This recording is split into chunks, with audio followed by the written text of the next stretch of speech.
They tried to silence him. They erased his name. But he rebuilt from nothing. He fought every algorithm. They tried again and failed. Now he's back, stronger. From blackout to spotlight, he's at the White House, at the top of his game. Franchi lives. You are about to enter another dimension, the dimension of truth, unfiltered and uncensored. Welcome to the Raw Feed with Gary Franchi. They called it leverage, while America starved. One joke became a storm. Extremes met justice. Strength forged peace. Tonight, I'm taking you there. Welcome to the Raw Feed. I'm Gary Franchi, coming to you live from the heart of America. Unfiltered truth to millions on YouTube. Hit those donation links below. Every contribution powers our gear. Every contribution keeps the party going. Help me help you.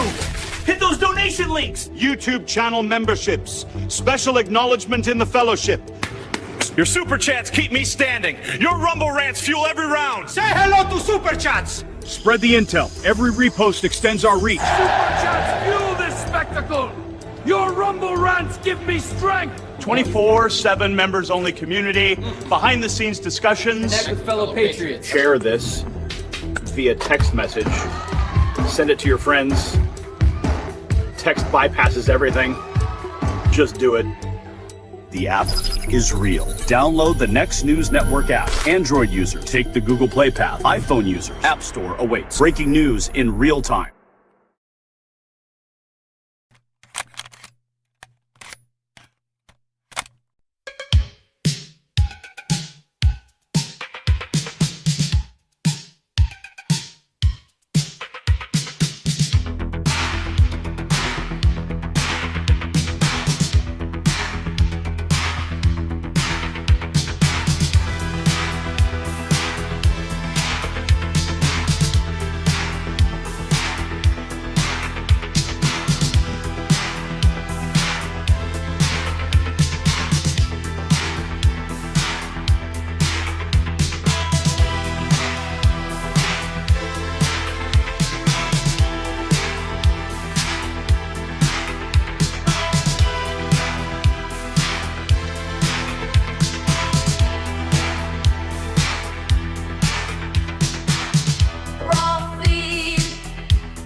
Missed you, Gary. Had to do some time, but I told everyone about your channel till I got out. That is one hell of a comment, Jesse. Glad you're here. John's like, what the hell is this? What's up, Wade and Yuba? Michelle, what's up? Duplicate, Miss Potted Kenny, Gary Smith. Everyone is here. Now, Brian, if you could just update the script here for me. I think you did? Oh, okay. I guess I'm just not used to reading some of these things sometimes. Hey, it's a Monday here at the Next News Network. You guys are filing in. It's great to see you. So where do we begin? Wow, quite a weekend. That's right. They're starving your neighbors while they feast on power. Good evening, Patriots. I'm Gary Franchi. This is the Raw Feed, your unfiltered, uncensored look at the news that they don't want you to see.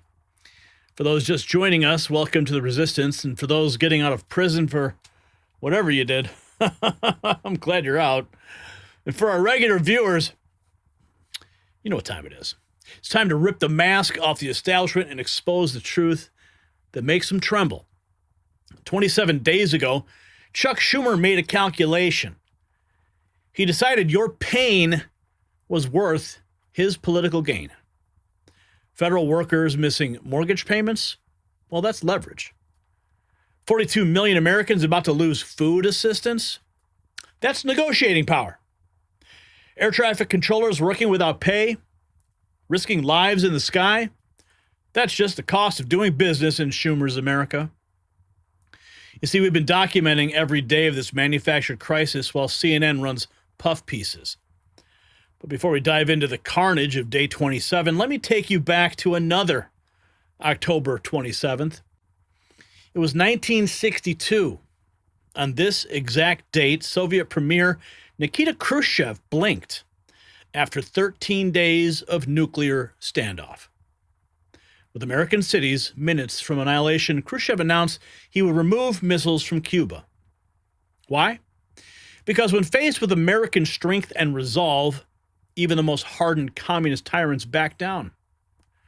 Today, we face our own missiles, not nuclear, but political. And just like 1962, the tyrants are about to blink.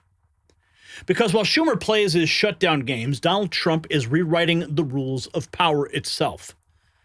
Constitutional scholars have discovered something that has the establishment wetting their beds. The 22nd Amendment has a loophole big enough to drive Air Force One right through. You can't be elected president more than twice. But serving? That's a different story. Gavin Newsom already got his Trump 2028 hat in the mail. He's panicking because he knows what's coming. A forever presidency that makes their heads explode. And speaking of truth, here's what they don't want you to know. While Democrats hold America hostage, Trump just ended his 8th war. Not talked about it, not formed a committee, ended it. The Kuala Lumpur Peace Accord between Thailand and Cambodia signed, sealed, and delivered. Hundreds of thousands of refugees can go home. Now, we've been tracking this conflict for months while MSNBC obsessed over January 6th reruns. The peace president is not just a slogan anymore. It's a guarantee written in treaties and measured in lives saved. But the radical left? Well, they've moved from protests to death threats. Tyler Maxon Avalos thought he could put a $45,000 bounty on Attorney General Pam Bondi's head. Posted her picture with a sniper's red dot. Quote, preferably dead. That's what he wrote. Well, guess who's wearing the orange now? See, the FBI doesn't play games with assassination plots. This is not about free speech. It's about the left's descent into murderous rage when they can't win at the ballot box. And that rage is exploding in the streets. ICE raids in Los Angeles didn't just find illegals, they exposed foreign money. Fake NGOs funded by European globalists. In Portland, something beautiful happened.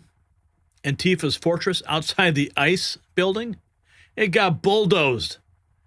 4.5 months of terror ended in 4.5 minutes. State troopers with bulldozers. The law is back, baby.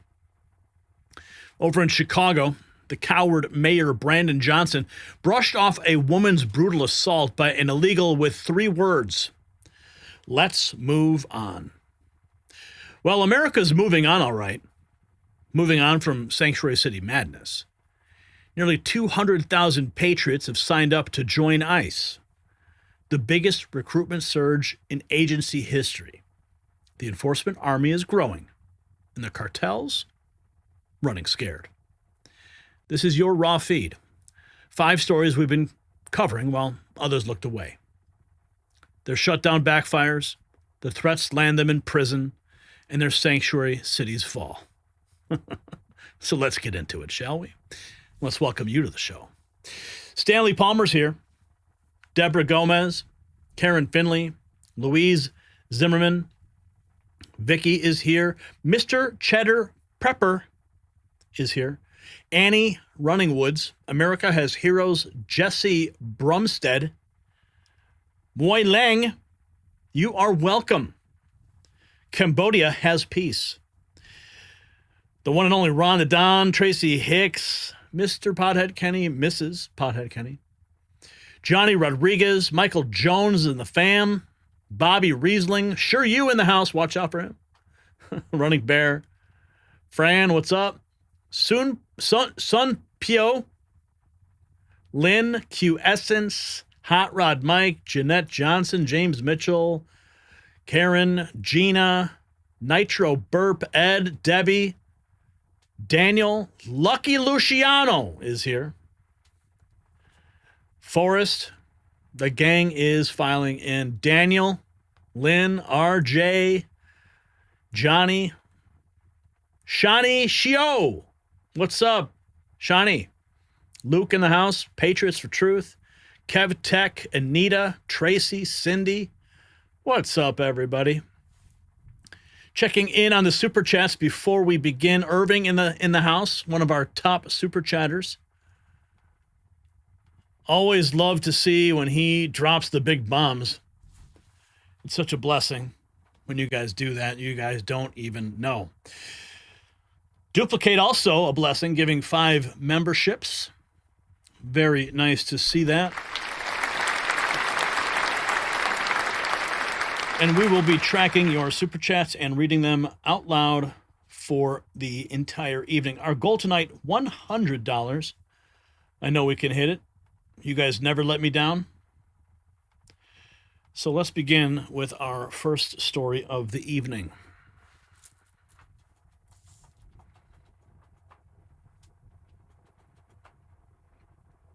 "27 days.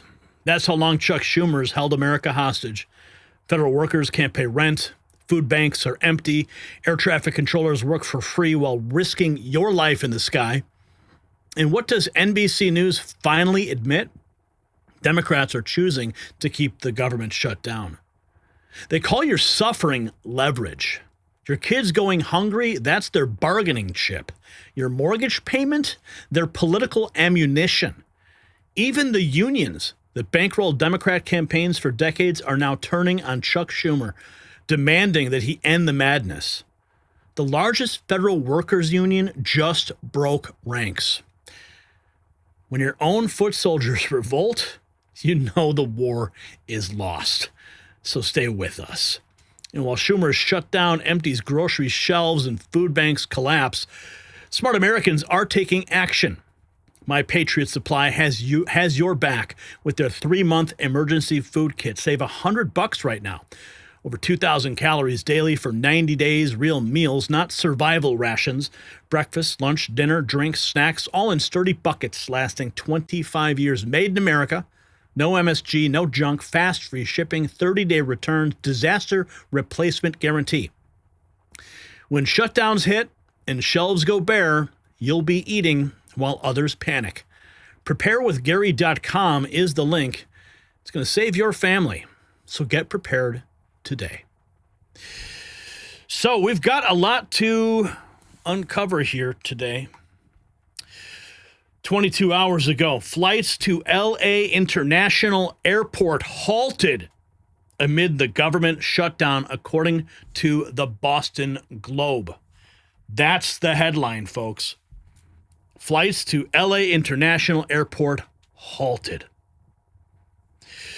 Democrats standing firm on keeping the government shut down. Look at this. Republicans are 55 yes, with 2 defectors and 1 independent. 45 no. And there's a Republican voting on the no side. That's where we're at right now. Representative Barry Loudermilk acknowledging that Democrats are choosing to keep the government shut down. Thousands are due to miss pay and access to critical assistance programs, yet they persist for the sake of leverage. This is the headline on NBC. Largest federal workers union calls for an end to the shutdown, putting pressure on Democrats. Oh, that's not good. That's not good at all for them. Energy and Commerce Committee, day 27 of Democrats' government shutdown. Their partisan agenda is stalling funding for critical programs, hurting workers and families. The House has already passed a bill to reopen the government. Now Senate Democrats need to stop blocking it. We are in day 27. Over on MSNBC, Representative Pramila, however you say, Jayapal, says that 42 million people will lose access to SNAP benefits due to the Schumer shutdown, slamming the GOP. However, she voted to shut down the government when the clean 24-page CR came up for a vote in the House. Constituent is happening as the shutdown drags on. And now, as we've been reporting, funding is set to run out for those SNAP benefits that are so essential for literally tens of millions of people in this country who get government assistance to buy the basics, to buy food. Democrats are holding the line, right, on the healthcare issue right now. What do you say to those constituents who are worried about feeding their families? Well, this is the most cruel thing that the Republicans have done since the shutdown started. 42 million people are on SNAP. That is basic food assistance. It is the most effective anti-hunger program that we have ever had, and it used to be bipartisan. And when Donald Trump can spend $40 billion to bail out Argentina, but refuses to use the funds that are available and make additional funds available to feed 42 million people. 1 of 4 kids in this country relies on SNAP benefits. And you are going to ensure they starve by continually voting no to the clean CR.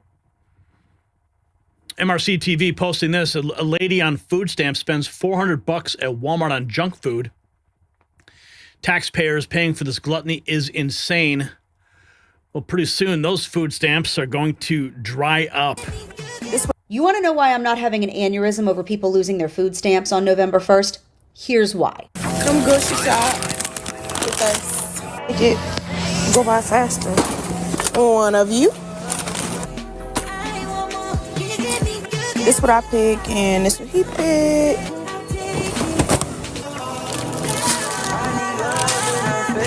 $400. Vegetables. No more.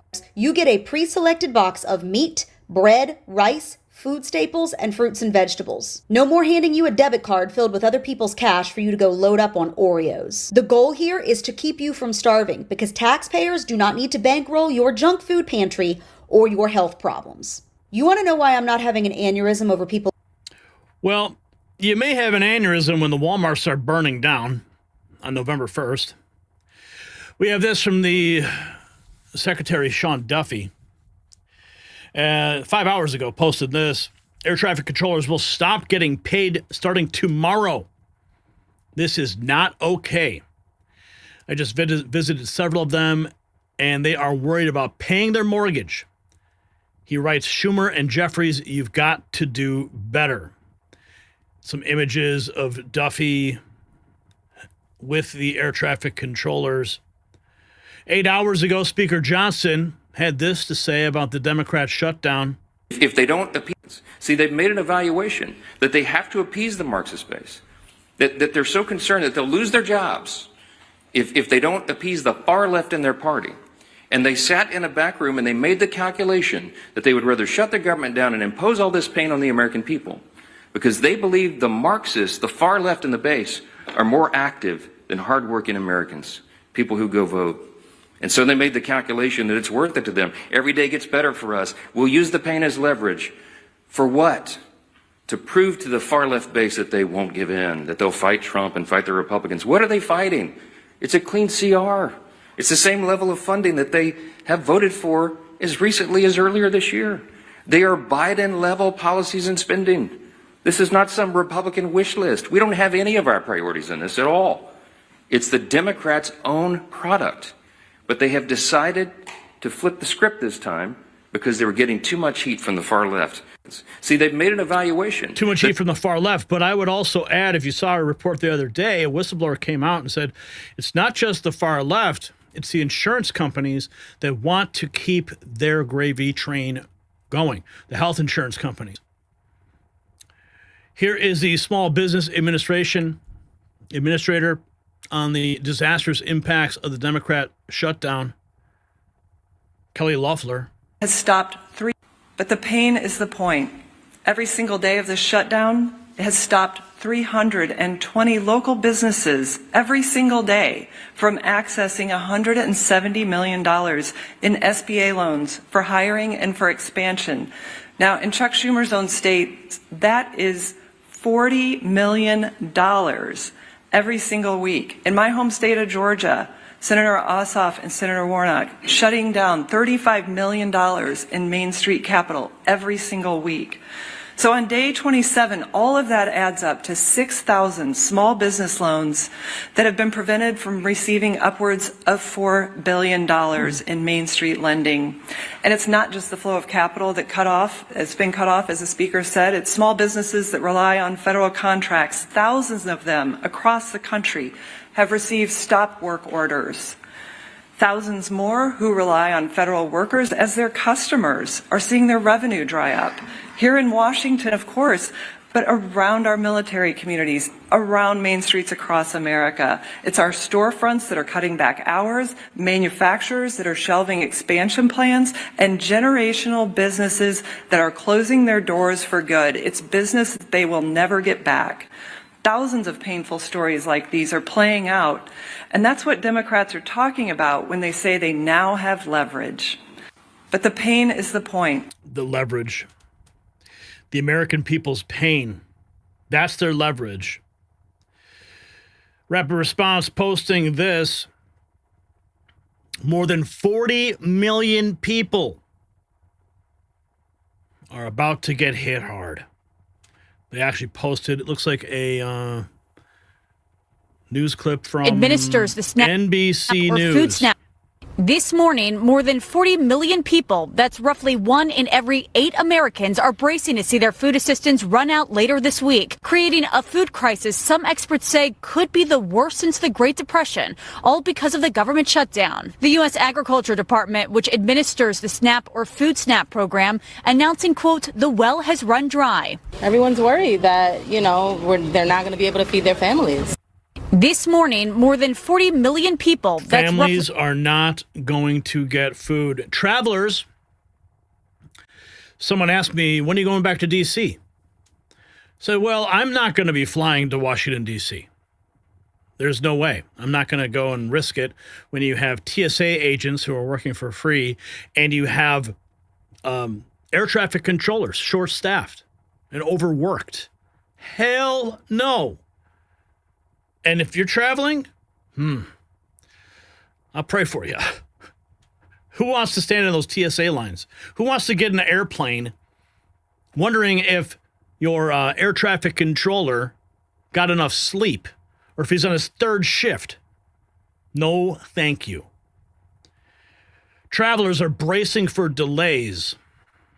More from NBC. Set to miss their first At airports coast to coast this morning, travelers bracing for delays after ground stops at LAX and Newark Sunday stalled passengers nationwide. Delays that may be shutdown related, with air traffic controllers set to miss their first full paycheck this week. They're completely distracted from their duties and responsibilities of keeping the American flying public safe. The transportation secretary says nearly half of delays and cancellations could be blamed on the shutdown, warning of more to come. You're going to see more staffing shortages in towers, which means you're going to see more delays, more cancellations. Enough is enough. At airports coast to coast this morning. I can't believe they're continuing this charade. Nevada food banks. Both our food and funding stretched as far as it can be. USDA said.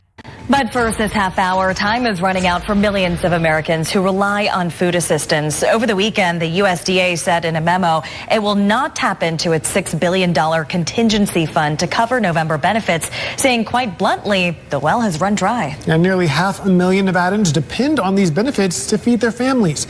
Now, we've been working to get answers on where families can turn to for help, and one of them is food banks. But the CEO of 3 Square Food Bank tells our Shakir Hawkins the demand they've already seen is pushing them to the brink. We are definitely stretched thin. Both our food and our funding is stretched about as far as it can be right now. And I think that's only going to get more difficult as the days go by and the longer the shutdown lasts. So that's why we need the support of the community. But first, this half hour, time is running. Food banks running dry. Air traffic controllers wearing thin. Travelers bracing for delays. Small businesses can't get loans to operate. 10 hours ago, Rapid Response posted Democrats are completely fine with all of this, stating it is truly reprehensible. Watch. It's not going to take long before a couple of missed paychecks is going to put them in a very difficult decision. My husband and myself are both controllers and both completely rely on the government being funded to be able to provide for our 3 children. I'll need to reschedule a surgery I've been waiting since March of this year to do. As a single dad with 2 kids, I do live paycheck to paycheck. How am I going to pay for groceries for my family? How am I going to feed my family?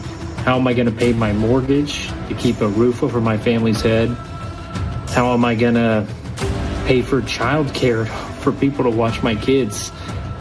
My wife and I had our first child 4 months ago. I had to start doing like other colleagues, doing DoorDash and Uber Eats and Amazon Flex just to make sure I had some income at the end of the month to buy groceries, diapers, and wipes. I've had to pick up a second job just to make sure that we're able to make ends meet. How long can we survive until we have to pick up a second job on top of working 6 days a week unpaid? It's not going to take long before a couple of missed paychecks is going to put them in a very difficult. Yeah, not just a couple missed paychecks. Wait till the planes start falling out of the sky because of this.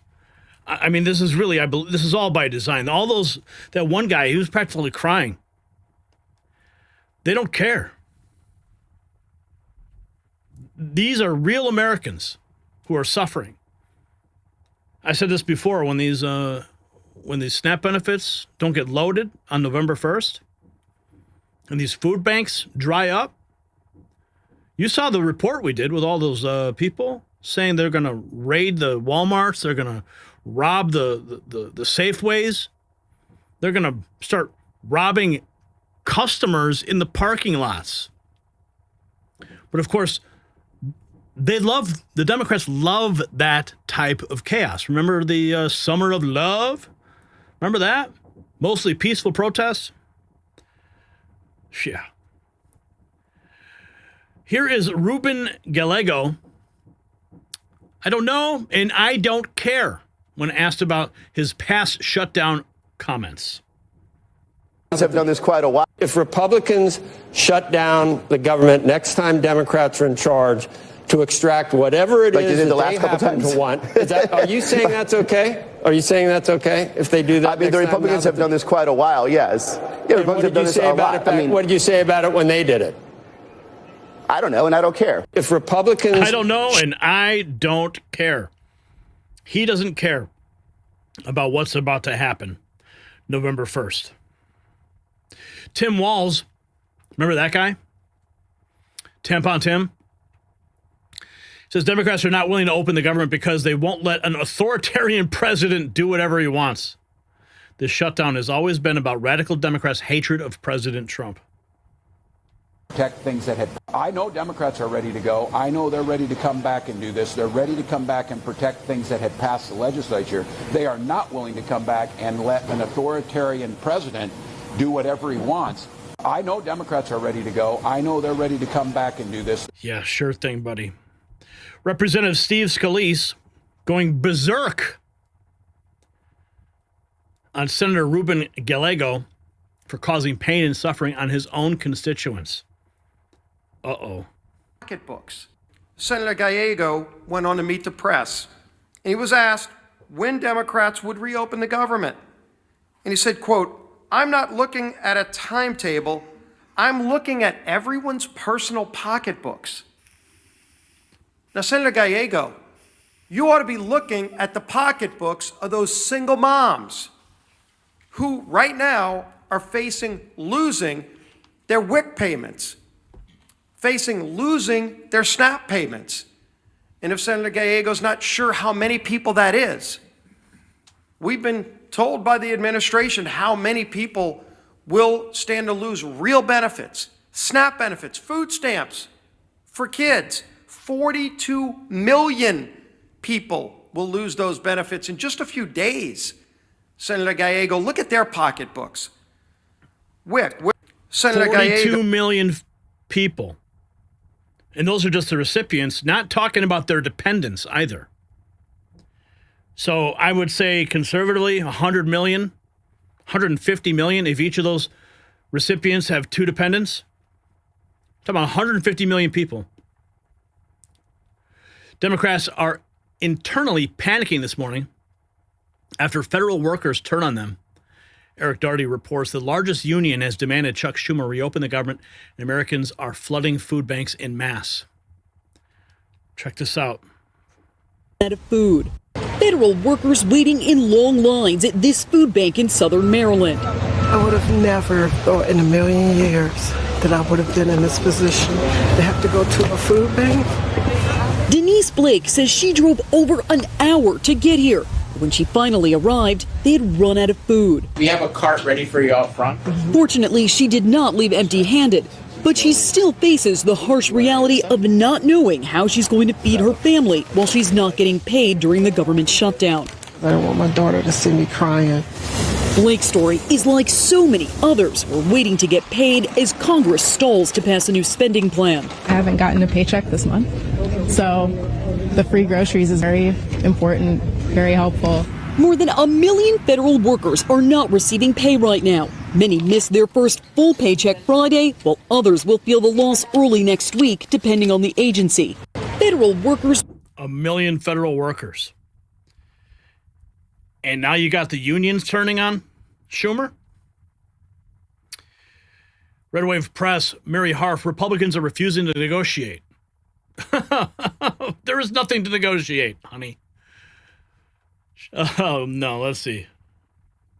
This is the millions of people are losing health care, or it's going to cost a lot more. This is the one opportunity we have to influence that because we are not in power, and Republicans are refusing to negotiate. You know, I remember when there was controversy that Barack Obama took a walk during the government shutdown, and Donald Trump is building $300 million ballrooms and traveling around the world.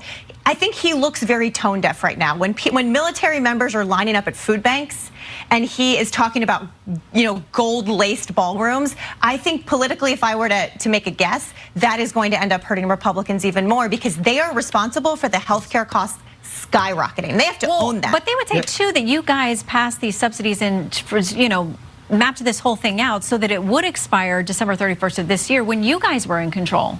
So why not make them permanent then and say now the U.S. Congress doesn't make anything permanent. I think Democrats would have loved to make things. Yeah, that's not true. There's a lot of laws that have been around for a long time. There are a lot of things that Democrats would have liked to make permanent.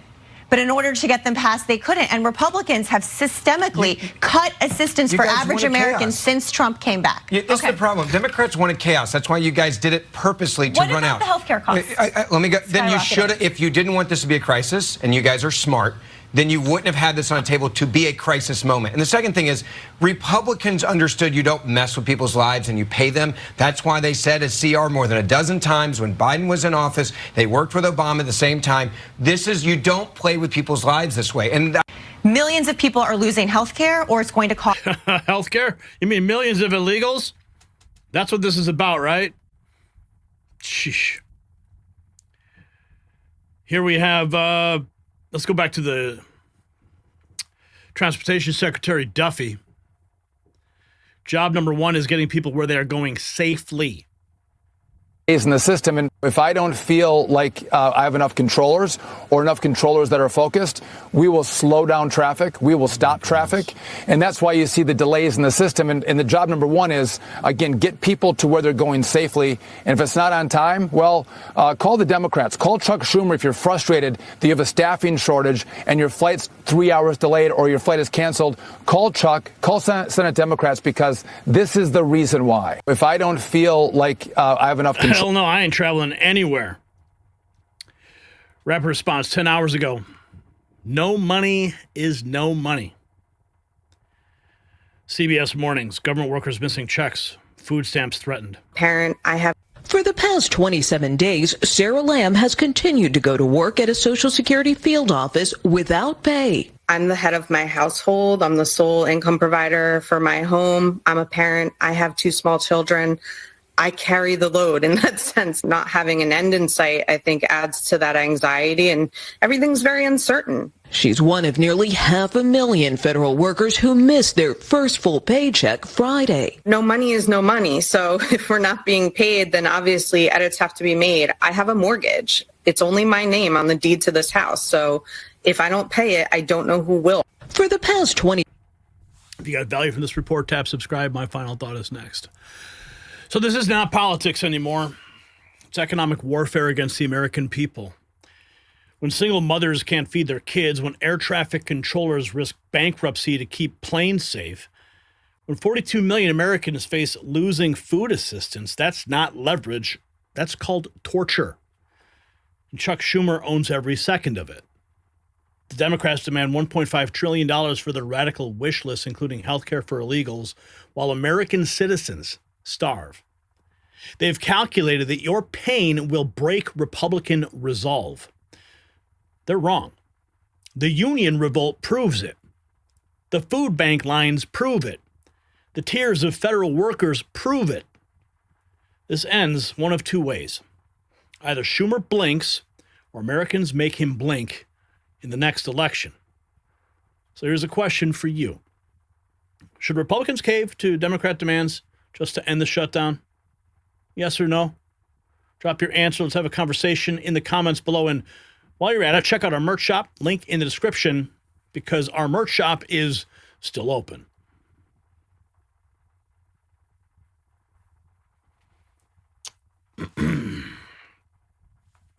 James Fay with the first super chat of the evening. Thank you, James.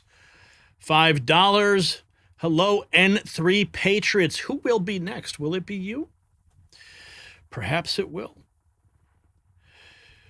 We're going to move on to something else that's going on in the country today. Folks, absolutely melting down over President Trump's remarks over on The View, on CNN. Meltdown after meltdown after meltdown. Yeah. Let's see. Where is that? Okay, there it is. All right. Let's move along, Brian.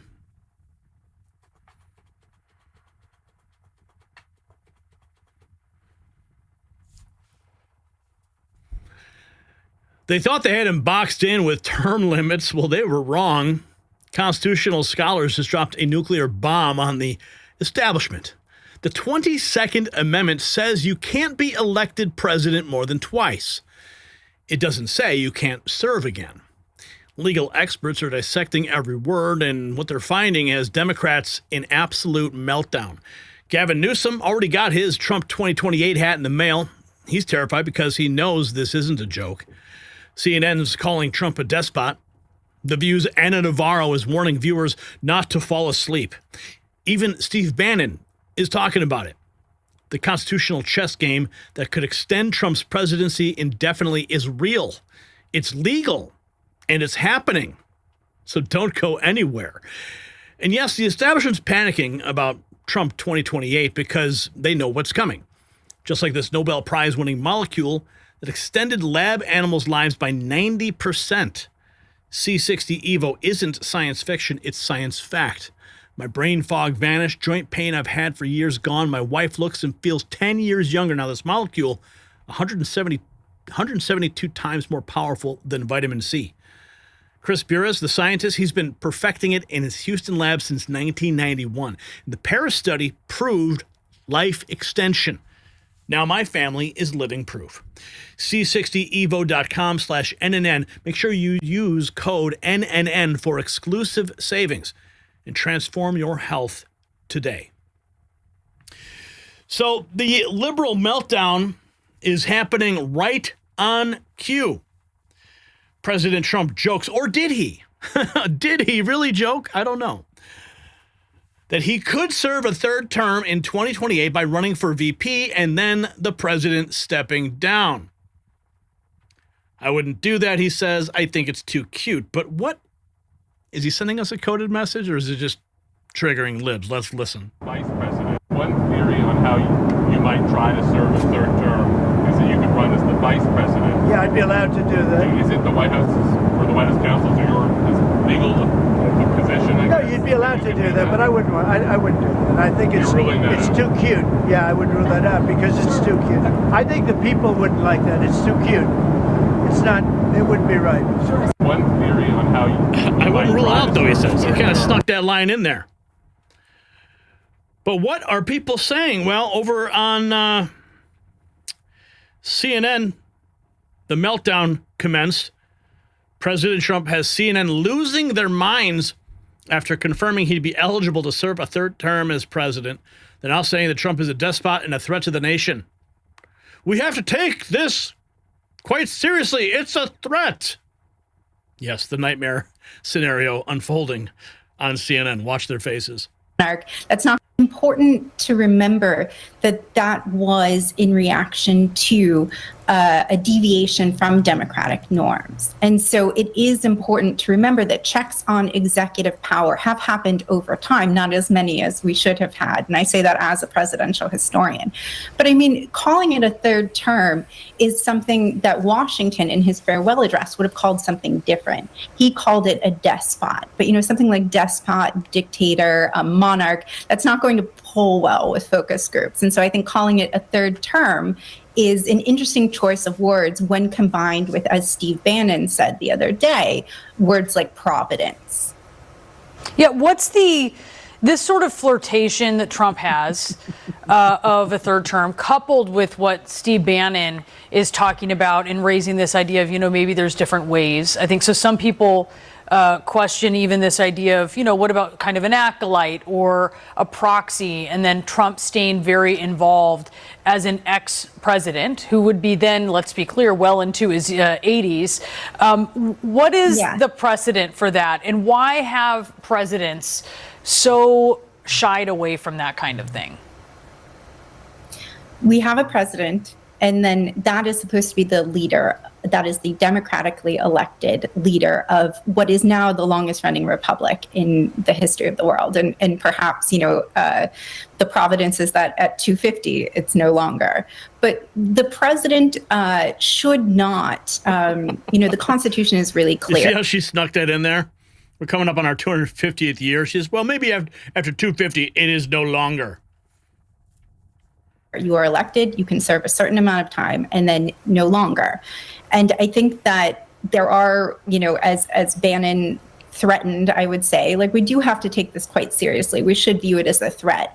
There are patterns that are established, and we should look at them.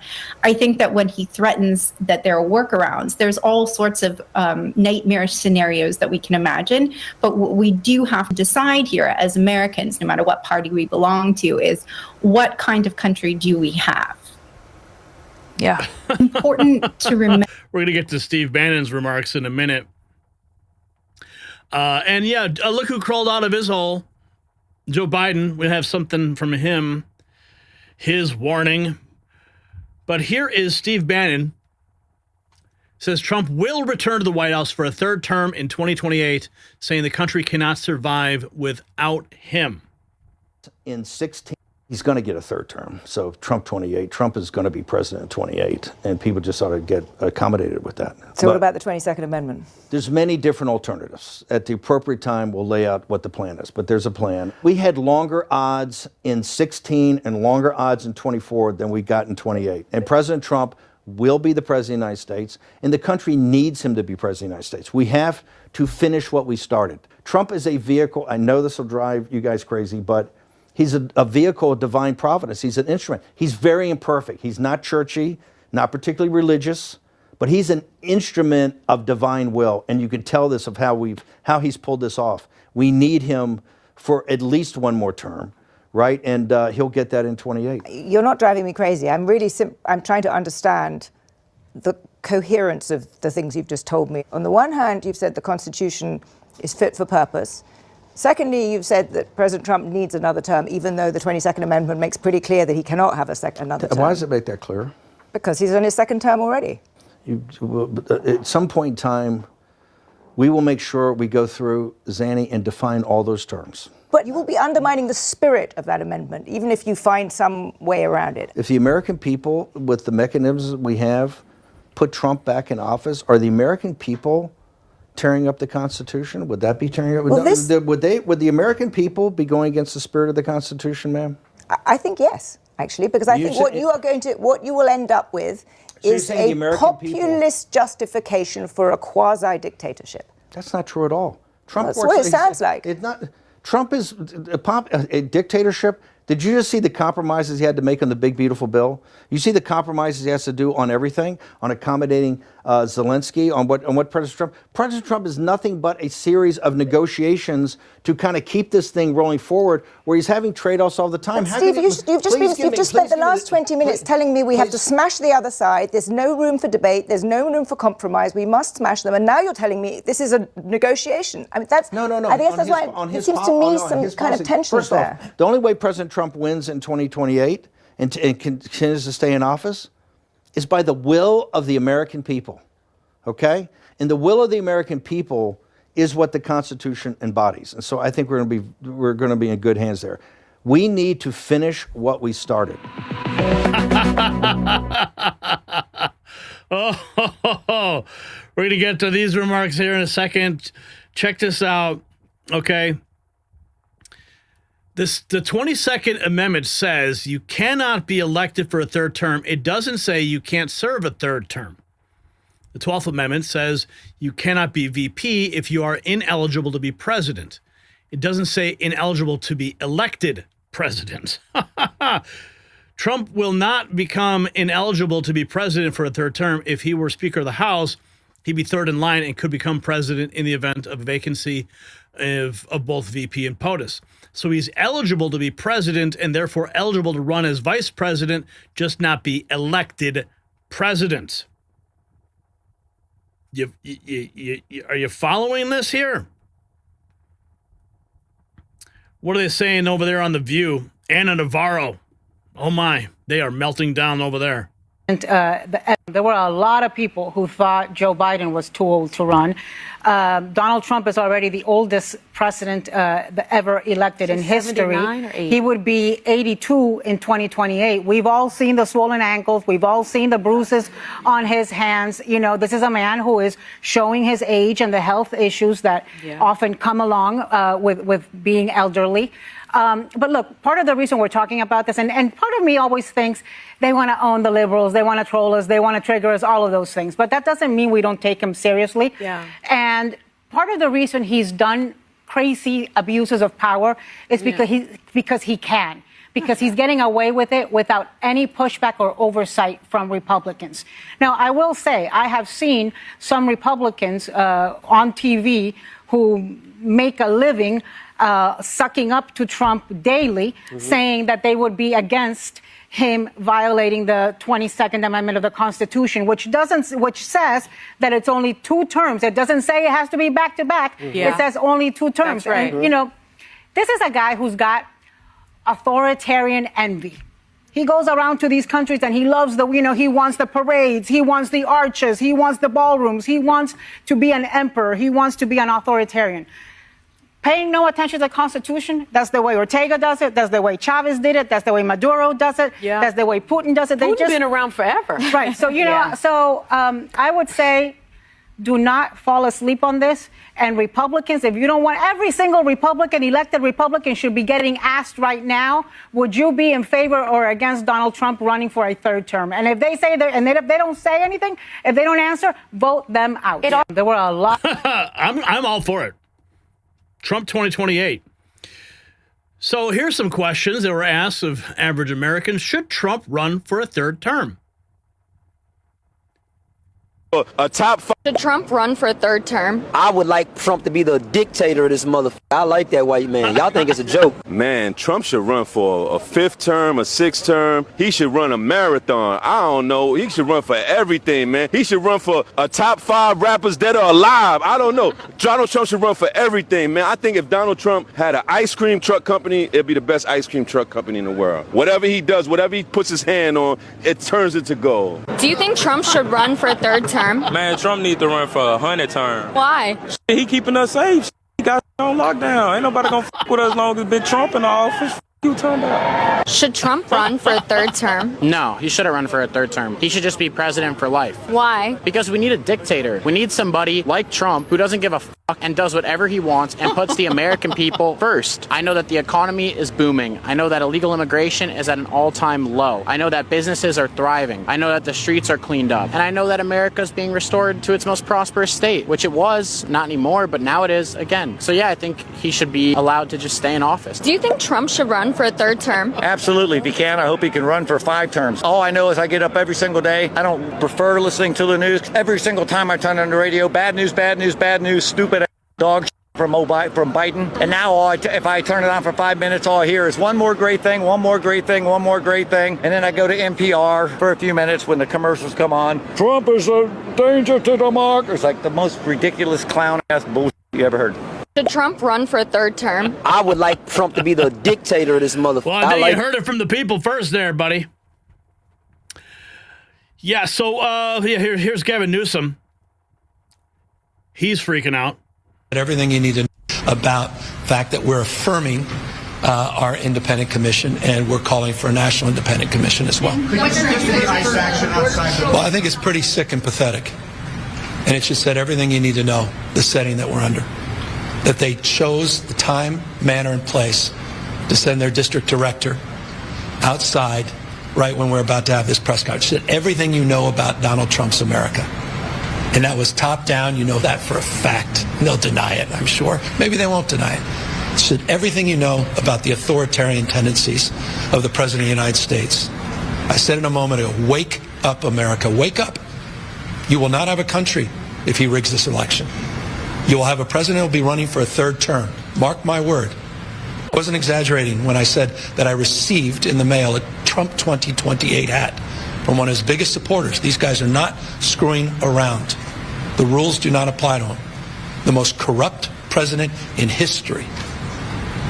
He doesn't believe in free enterprise, crony capitalism.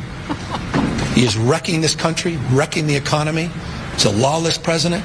Wake up, America. Wake up to what's going on. He's a lawless president. Wake up, America. Representative Wesley Hunt begs for AOC and Jasmine Crockett to run in 2028 and reacts to a Trump 3rd term. Would love to actually run Walter Reed.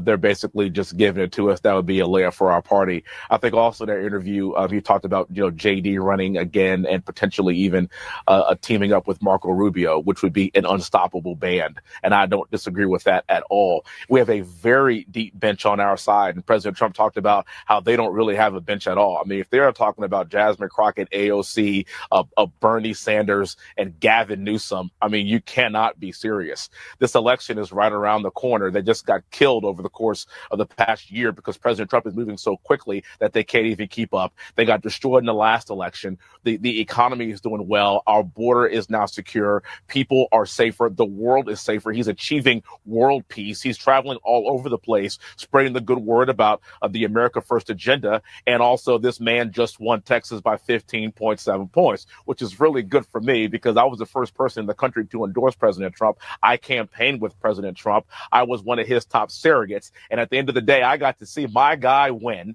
and I supported him from the very beginning. And that's actually the reason why I'm doing so well in this Senate race, is because people realize that Wesley is a true America First patriot that stands behind President Trump. And also people Oh, yeah, let's go. Okay, so Joe Biden came out and said, in a rare and defining moment after completing radiation treatment, President Biden just delivered a speech of the year, torching Trump and urging Americans to get up and fight back. Folks, we can't kid ourselves. We are in one of those moments right now. In my over 50 years in elected public life, this is the worst I've seen it.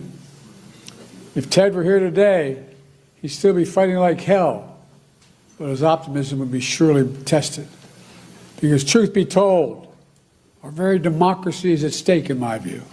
We all agree that our politics is broken, that political violence, never acceptable, is out of hand, that America should be a place not of extremism and fury, but of decency and grace, that our institutions are what makes us the envy of the world, and our democracy is worth fighting like hell for. Yeah, so Joe Biden showing up. So President Trump, you heard him talking about Rubio there in that last clip before. Trump said J.D. Vance, Marco Rubio 2028 would be a strong ticket. I think if they have... Well, we have great people. Well, I don't have to get into that, but we have one of them standing right here. We have J.D., obviously. The vice president is great. I think Marco's great. I think, I'm not sure if anybody would run against those two. I think if they ever formed a group, it would be unstoppable. I really do. I believe that. I would love to do it. I have my best numbers ever. It's very terrible. I have my best numbers. He said, I would love to do it. I would love to run, he says. If you read it, am I not ruling it out? I mean, you'll have to tell me. All I can tell you is that we have a great group of people, which they don't. They have Jasmine Crockett, a low IQ person. They have AOC's low IQ. You give her an IQ test. Have her pass like the exams that I decided to take when I was at Walter Reed. Those are very hard. They're really aptitude tests, I guess, in a certain way, but they're cognitive tests. Let AOC go against Trump. Let Jasmine go against Trump. I don't think Jasmine, the first couple of questions are easy. A tiger, an elephant, a giraffe, When you get up to about 5 or 6, and then when you get up to 10 and 20 and 25, they couldn't come close to answering any of those questions.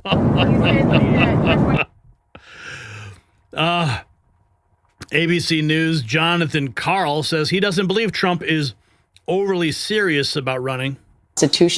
Steve Bannon recently said on a podcast that President Trump will get a third term and that his team essentially has a plan to make this happen. Now President Trump's not ruling that out, saying that, he would love to do it. How serious do you think he is about that? And how would they make that happen if the Constitution explicitly prohibits presidents from serving more than 2 terms? Look, it's clearly against the Constitution. I mean, it is written into, the amendment that was put in place after FDR was elected for 4 terms. So we're not going to do this again. We're going to codify that you can only serve 2 terms. I don't think that Trump is overly serious about this. I think he does this to get a rise out of people. He shows off his Trump 2028 hats. But Bannon sure sounds serious. And as you said, Trump is, again, publicly not ruling it out. What Bannon is saying is, okay, so let's say the American people elect him. Let's say, we know what the Constitution says. Let's say the American people elect Donald Trump again. What then? Then we have, like, do we say that the person that got the most votes is not going to be the president? So, look, I don't think we're going to go there.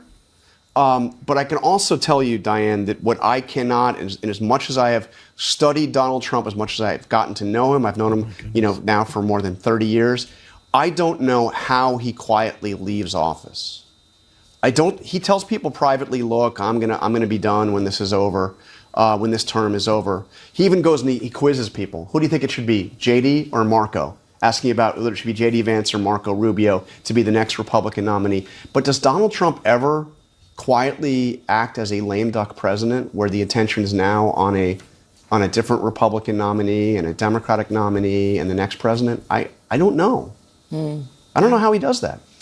Steve Bannon recently said on a podcast that President Trump... One comment on Air Force One is driving an entire news cycle at the moment. And everybody is freaking out. Here is Laura Trump, says J.D. Vance's young age of 41 is terrifying the left.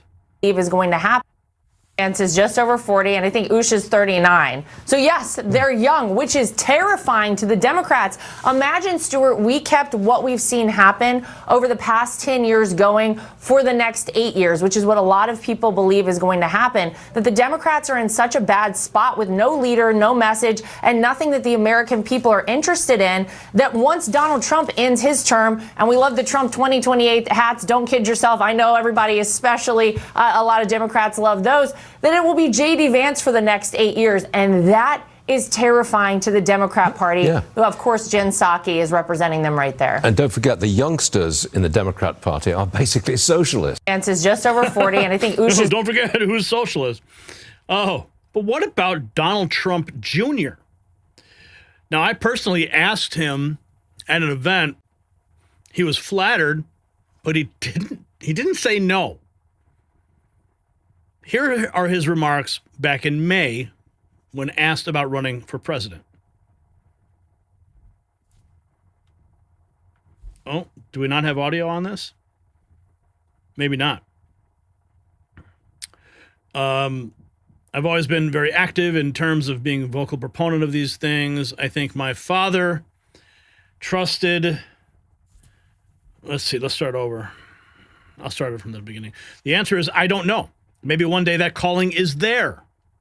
I'm always active and a vocal proponent of these things. So what is he saying? The answer is, I don't know. Maybe one day. Maybe one day you'll see Donald Trump Jr. running for VP with J.D. Vance. That's what I said when I saw him at an event. I screamed, Vance, Trump, 28. So who knows what's on the horizon. But clearly, with one remark on Air Force One, President Trump has sent everybody into an absolute tailspin. If you got value from this report, tap subscribe. My final thought is next. Now, to be clear, the Constitution is not a suggestion. It is the supreme law. And right now, that law might allow Donald Trump to serve beyond 2028. The 22nd Amendment's exact wording creates what legal scholars call an interstice, a gap that changes everything. You can't be elected twice, but serving? Different story. Run as VP, president steps down, you're back. Too cute? Maybe. Constitutional? Absolutely. The left's hysteria proves they know that it's possible. They're not screaming about fantasies. They're screaming about legal realities. Now, Trump himself joked about it, calling for Vance Rubio ticket for 2028 unstoppable. That's 16 years of America First governance. The establishment would rather burn the Constitution than see Trump use it against them. But here is the thing. They wrote these rules, and now they're choking on them. So here's my question. If it's constitutional, should Trump run again in 2028? Yes or no? Hit the comments and grab your own Trump 2028 gear at our merch shop. It's linked below.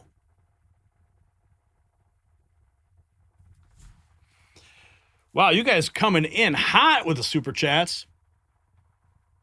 Stephen Mills dropping a giant pear character, waving flags, turning around, making the buildings in front of him tremble. Stephen Mills, $50. Thank you. And Cheryl dropping $4.99. Woohoo! Let's go, Trump. God's got this. Hallelujah. Hot Rod Mike dropping 20. We need the golden Trump arch. Best king ever. Irving is back. 45, 48. Trump would get his third term through JD, just like Obama got his third term through Biden. Wow, you guys put us over the top. $125. Let's raise the bar. $150, I think we should make it now. Why stop at 100? Let's keep going. And speaking of money, we've got to talk about what is going on with Pam Bondi. Orange Man 2028. Trump for VP. Oh, yeah. I think we need to go ahead and do this. We need the Gary Next News statue in D.C. next. Nice. Okay. Yeah, we need to put some Trump 2028 merch in the shop. We need to get a Vance Trump Jr. 2028 shirt. I think we need to get those printed up and ready to go. So we need to make a note of that. Brian, will you remind me? We can make sure that happens. Okay.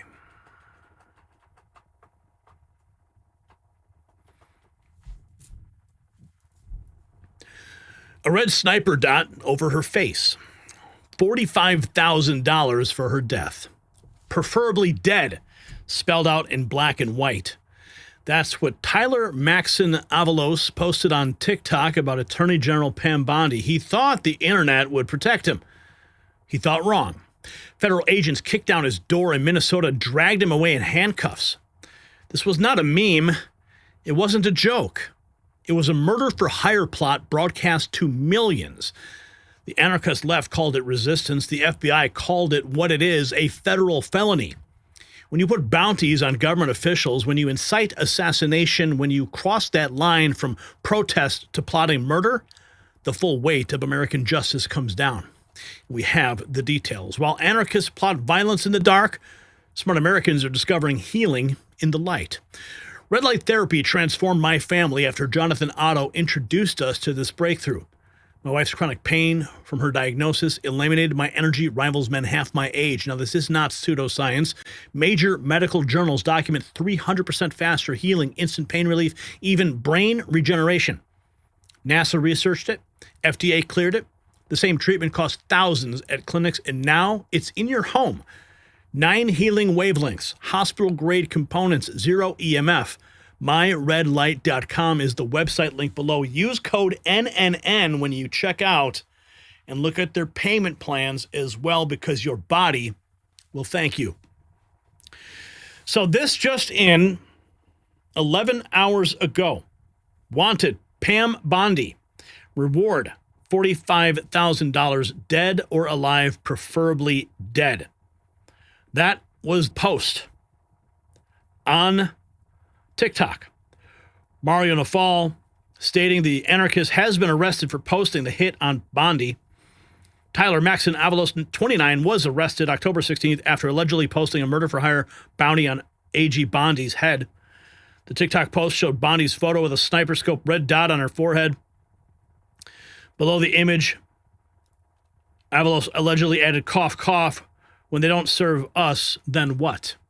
His TikTok username was Wacko with the anarchy symbol and his profile linked to an anarchist FAQ book. Avalos has a lengthy criminal history, including stalking, domestic assault convictions in Minnesota and Florida. He's now charged with interstate transmission of a threat to injure another person.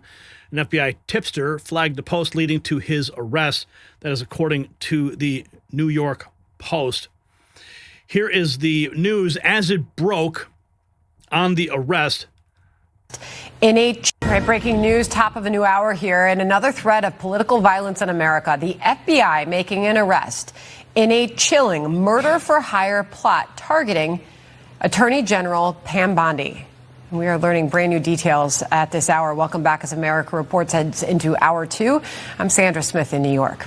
Scary stuff, Sandra. I'm John Roberts in Washington. The 29-year-old Minnesota man is accused of putting out a $45,000 hit on the Attorney General. It all started on TikTok when a post with the bounty started going viral before setting off a swift federal investigation. And the suspect's rap sheet is long, and his online activity reveals ties to anarchist symbolism and anti-government literature. Our justice correspondent David Spunt live here in Washington. What else are we learning, David, about the suspect? Well, John, he is charged with threatening Attorney General Bondi in a TikTok post. According to authorities in this affidavit that we just saw a couple of hours ago, unsealed recently, he allegedly offered a $45,000 bounty. In the post, there's a photo, and this was on TikTok, a photo of the Attorney General with a sniper red dot, and it reads, "Wanted Pam Bondi, reward $45,000, dead or alive, preferably dead." That's a quote. He is in custody. Additionally, his TikTok page had anarchist symbols, according to the affidavit filed. The affidavit reads, quote, "Additionally, the suspect user's TikTok page had a link to an anarchist FAQ book pinned to his page. According to open source research, as well as based on your Affiance training and experience, anarchism is a political philosophy and movement that seeks to abolish all institutions that perpetuate authority, coercion, or hierarchy, primarily targeting the state and capitalism." Now, FBI agents John and Sandra from Detroit, Michigan, received a tip from someone who was on TikTok, noticed the post in their feed, then reported this post. The FBI worked with Google, Comcast, and TikTok to find this guy. Google helped with IP logins, IP locations. They also were able to find his email. Now, according to the affidavit, he has a multi-state criminal history, as you mentioned, including a 2022 felony stalking and domestic assault misdemeanor charge. We reached out to the Justice Department. So far, we're being told no comment. All right, breaking. No comment so far. Residing in St. Paul, currently in the find out phase after his social media post placing a $45,000 bounty for taking out U.S. Attorney General Pam Bondi. Let's see if this on is TikTok. Avalos has a lengthy. Fox News alert, and a man is under arrest and accused of putting an online hit on Attorney General Pam Bondi. Tyler Avalos of Minnesota is accused of putting a $45,000 bounty on Bondi on TikTok. Avalos has a lengthy criminal history, including stalking and domestic assault. He was convicted of stalking as recently as July of 2022. Now, this guy here, Ahmed, Minnesota man, Tyler Maxon Avalos, has been arrested. This is apparently his mugshot. There he is. Looks like a scholar to me. FBI nabbing the anarchist TikToker.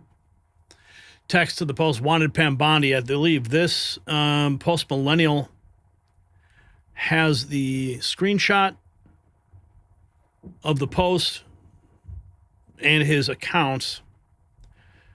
Let's see if we can. That's what it looked like there. Wacko. 79 followers. Make John Brown proud. Supporting Save the Children. And you can see some of the pinned messages there on his account. FAQ, anarchist, free Palestine. Yeah, well, now he is sitting in prison, awaiting. Here's more from the New York Post. I want to share just a 29-year-old anarchist has been arrested for an alleged $45,000 5K hit on Pam Bondi. That is according to the FBI. And I did want to share just a little bit more information as we now have reaction from Senator Tom Cotton saying left-wing threats of violence against federal officials must stop. I'm thankful Attorney General Pam Bondi is safe and that law enforcement has apprehended the suspect. So a little bit more information at this hour. A Minnesota man is facing federal charges after being accused of offering a $45,000 bounty on Attorney General Pam Bondi in a TikTok video. The U.S. Attorney's Office in Minnesota has filed charges against Tyler Maxon Avalos of St. Paul, who is facing one count of making a threat online. The complaint against the suspect details a TikTok post that includes a photo of Attorney General Pam Bondi with a sniper scope red dot on her forehead and text that reads, quote, "Wanted Pam Bondi, reward $45,000, dead or alive, preferably dead." Screenshots of the post are included in the complaint, and the caption for the post reads, "Cough, cough, what they don't serve us, then what?" The screenshot shows the bounty post only had 6 likes and 7 comments. Authorities were alerted to the post by a TikTok user who said the post was imposing a hit on Bondi. The video was posted to an account with the account name Wacko with the symbol of anarchy used for an A in that name. The account also had a post linking to an anarchist frequently. Now, we just got this in. Democrat judges simply refused to take criminals off the street. Tyler Maxon Avalos was arrested in Minnesota after putting out a $45,000 hit on Attorney General Pam Bondi. Judge Douglas Miko released Avalos without bail despite a lengthy violent criminal record. The judge has been critical of the Trump administration and ordered ICE to explain why it's detaining illegals. So now we're learning that the judge actually ended up releasing this guy. That was fast. Can you believe it? I can believe it. It is curious, though, that just a couple days ago, the Attorney General Pam Bondi ordered Pelosi to preserve her emails. Have not met me. You cannot disclose the identity of a federal agent, where they live, anything that could harm them. Pritzker, same ballgame with him. And, you know, Pelosi got a letter today from Deputy Attorney General Todd Blanche. So did Brooke Jenkins, that DA in San Francisco. We told them, preserve your emails, preserve everything you have on this topic, because if you are telling people to arrest our ICE officers, our federal agents, you cannot do that. You're impeding an investigation, and we will charge them if they think they have not met me, because we will charge them if they are violating the law. We will protect our federal agents. They're out there working nonstop, as you're showing right now during a shutdown. These people are out there working to keep Californians safe, yet you've got Pelosi out there saying to obstruct their investigation. You can't do it, and we're going to investigate her now, as well as that DA. You can. So Pelosi, Pritzker, all of them under investigation. And then we get this. Pam Bondi gets a hit put on her. Is it connected? I don't know. You can draw your own dots. You can draw your own lines to connect them. But now we find out the judge released this person.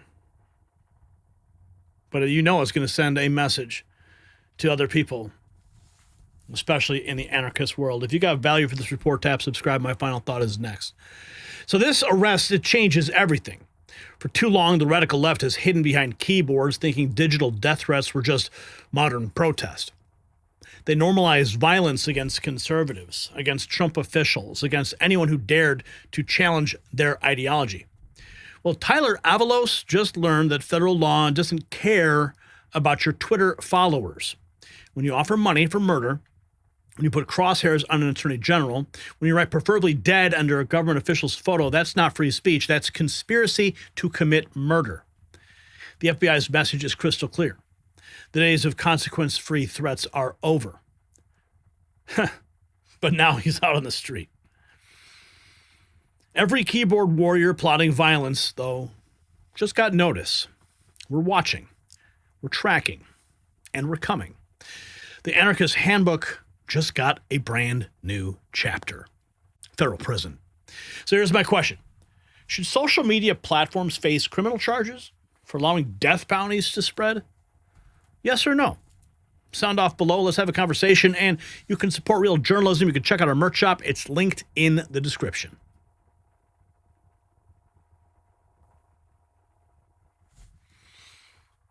All right. So, not a wise move by that fool. But we're going to move into some very positive news. In fact, I'm going to text my friend. Have you guys texted out the link to the show yet? Have you done so? I hope you have. Because I'm doing it. So should you. We're going to get this. We're going to send this out to Michael. Because Michael is all part of this story. Okay. All right.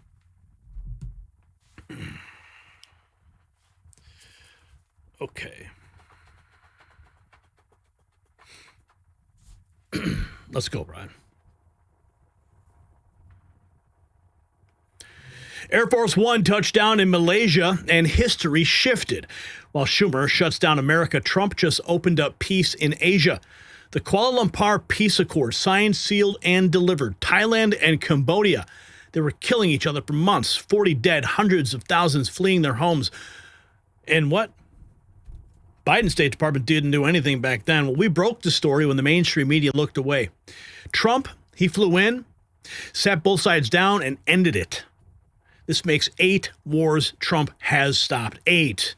He's averaging 1 a month.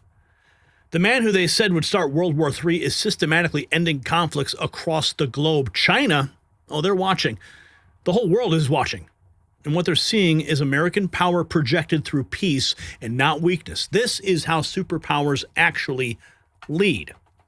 Now, Trump's creating history at 78, proving that age means nothing when you have the right fuel. That's why I trust C60 Evo, the molecule that gave lab animals 90% longer lives. Now, my joint pain disappeared, brain fog cleared, my wife's skin looks incredible, we feel decades younger. This Nobel Prize-winning molecule works at the cellular level where aging happens. Chris Perez perfected it over 30 years in Houston. It's 172 times stronger than vitamin C, and the science is undeniable. The results speak even louder. The link is c60evo.com/NNN, and the code is NNN. It's going to save you some money because making history requires energy. It's linked below. Now, the White House issued a press release just a few hours ago, landed in my inbox. The news broke over the weekend, and it was absolutely historic. President Trump making history in Asia. Peace, prosperity, and power restored, the world witnessing history. President Trump officially opened his Asia tour in Malaysia with a series of monumental victories, brokering the Cambodia-Thailand Peace Accord, eliminating trade barriers, and securing critical minerals deals that will strengthen America's supply chains and global standing. The White House press office confirmed that this peace accord, now officially known as the Kuala Lumpur Peace Accords, brings an end to the border conflict between Cambodia and Thailand, saving lives and restoring stability to Southeast Asia. This is the same conflict that we've been covering for months here at Next News Network. From the front lines of the Chorkche village, where my colleague Michael B. Alfaro risked his life to expose the truth, to the halls of power in Washington, where President Trump's decisive leadership turned exposure into action. The White House statement reads, in part, thanks to the decisive leadership and pursuit of peace by the Trump administration, the leaders of Cambodia and Thailand joined President Trump in signing a historic peace agreement to end the military conflict between the two countries, saving millions of lives. The president did not stop there. He signed sweeping trade and critical mineral agreements with Malaysia, Cambodia, Thailand, and Vietnam, securing billions in new investment, expanding U.S. exports, and putting American workers first. Tariffs will be slashed. Global supply chains strengthen. American-made goods will surge across Asian markets. Critical minerals vital to national security will now flow through trusted partners, not China. This is peace through strength in action, the very doctrine that has defined Trump's presidency and reshaped the world order. The images tell the story. Trump standing shoulder to shoulder with the prime ministers of Cambodia, Thailand, Malaysia, holding the signed accords that ended the war. Air Force One. After decades of instability, Trump delivered peace. After years of unfair trade, Trump delivered prosperity. After years of weakness, Trump delivered strength. And for the people of Cambodia and Thailand who prayed, marched, and refused to give up, today your prayers have been answered. Thank you, President Trump, for showing the world that peace is possible when America leads again. Here is some imagery from the historic moment when the president signed those peace accords. Look at that historic picture. Look at these beautiful images. Here's another one. World peace, thanks to President Trump. A beautiful moment indeed. Here is the Prime Minister of Cambodia. Peace saves lives, and this is the wish of our Cambodian people as appreciations for the President. So thank you very much, Mr. President. Thank you. He saved lives. Very simple. Now, there was a funny moment that actually occurred during the signing. Cambodia and Thailand. Who's going to sit next to President Trump? Now, they may have signed a peace deal, but they're still jockeying for a position. Who can rub shoulders with Trump better? Here's the moment. It's really quite funny.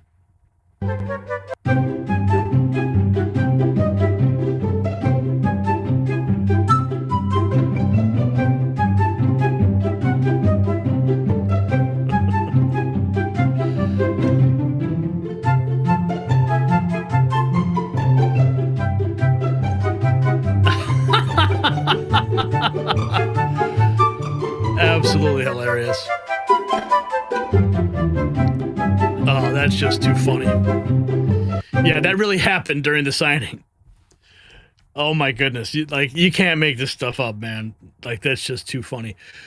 Now, during the coverage, our exclusive coverage, Michael got attacked for going there. They said that he was a paid shill. He was inauthentic. He wasn't a real journalist. He attacked me. So we had to bring the receipts. Yeah, sure. Yes, I am a White House correspondent. Michael is, in fact, a radio host.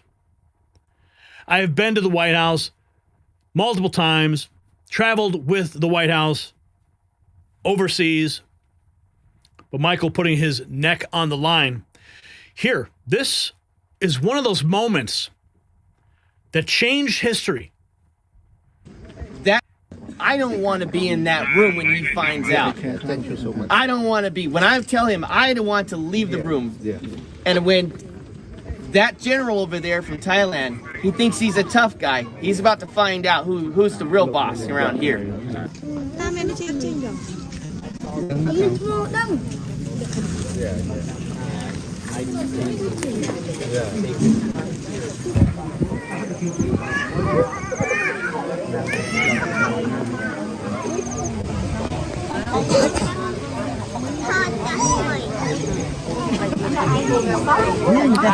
We're seeing some of the imagery that world media never showed.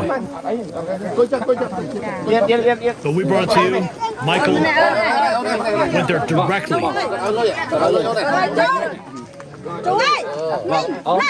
That these children are going to harm them. No, they're not. What they are doing is they're harassing and they're taking away their freedoms to play freely, and that's not okay. And the President of the United States, President Trump, will find out and will take action. These children deserve to have a safe place to play. And President Trump did find out. Our reporting reached the White House. And now the peace accord has been officially signed. Not a war zone. Not a zone where Thai forces can put barbed wire all around where the areas where they play, where they sleep. Not okay. That is not okay. And shame on every single dignitary that has came here and not been as outraged as I am today. This needs to be a call of action for these children. I want you to repeat after me. Say, tear, down, this, wall, tear, down, this, wall, we want peace. And their cries were heard by the President of the United States. Here's when Michael and I went to South Carolina, Spartanburg, and were welcomed like heroes. Absolutely. Release it now.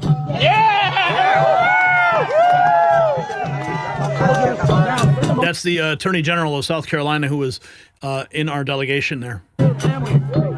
My message in Thailand is very simple. It's not only to release the 18 soldiers that held captively illegally the day after President Trump brokered the ceasefire, but to honor the peace deal by allowing the 5 deceased soldiers to be buried. Their mothers deserve to bury their sons, and it's time for the Thai forces to end the war. Exactly.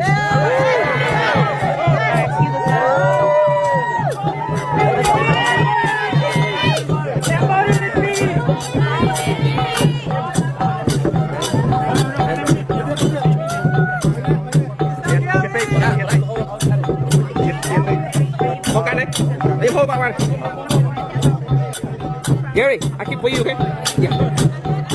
Yeah, close.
The message was loud and clear.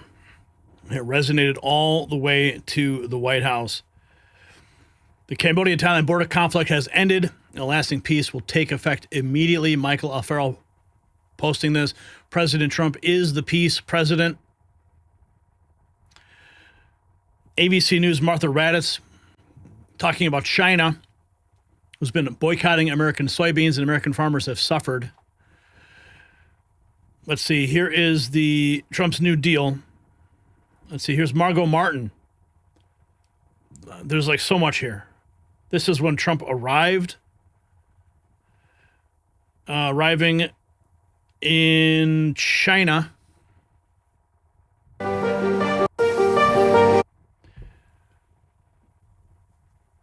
Deal. We'll see. Right now they're paying, I guess, 50% tariff. Yeah, but we had a great meeting. Okay? It's his birthday today. Did you know that? No. He's a very vigorous guy, actually, and I was very impressed. But today's his birthday, so happy birthday. All right, would you let him know? So we had a very good meeting, Janus and myself, with our counterpart, the Vice Premier, and we have a framework for President Trump, President Xi to decide on, and we discussed a wide range of things from tariffs, trade, fentanyl, substantial purchase of U.S. agricultural products. And rare earths. And rare earths. But nothing has been agreed to yet. How do you feel about it? We feel good. I mean, we feel good. Let's see. We've got some more here. Trump's New Deal flips China's leverage overnight. Former Deputy Assistant Secretary for the U.S. Army Van Hipp discusses Trump's successful brokering of a major peace deal between Thailand and Cambodia and a critical rare earth mineral deal with Malaysia. Joins me now. And Van, with everything that the average American has to worry about here at home, I'm trying to ask this question on behalf of the person who's sitting there in Florida waking up this morning at 4:51. Why should they care about this deal? Why is it so important? Well, that deal's important because that entire region is important. The South China Sea, Todd, we've got $5 trillion worth of cargo flows through the South China Sea every year. And let me put that in perspective. That's 1/3 of all maritime trade that's being shipped. That's half of all LNG and 1/3 of all oil. It is vital to the economy of the free world.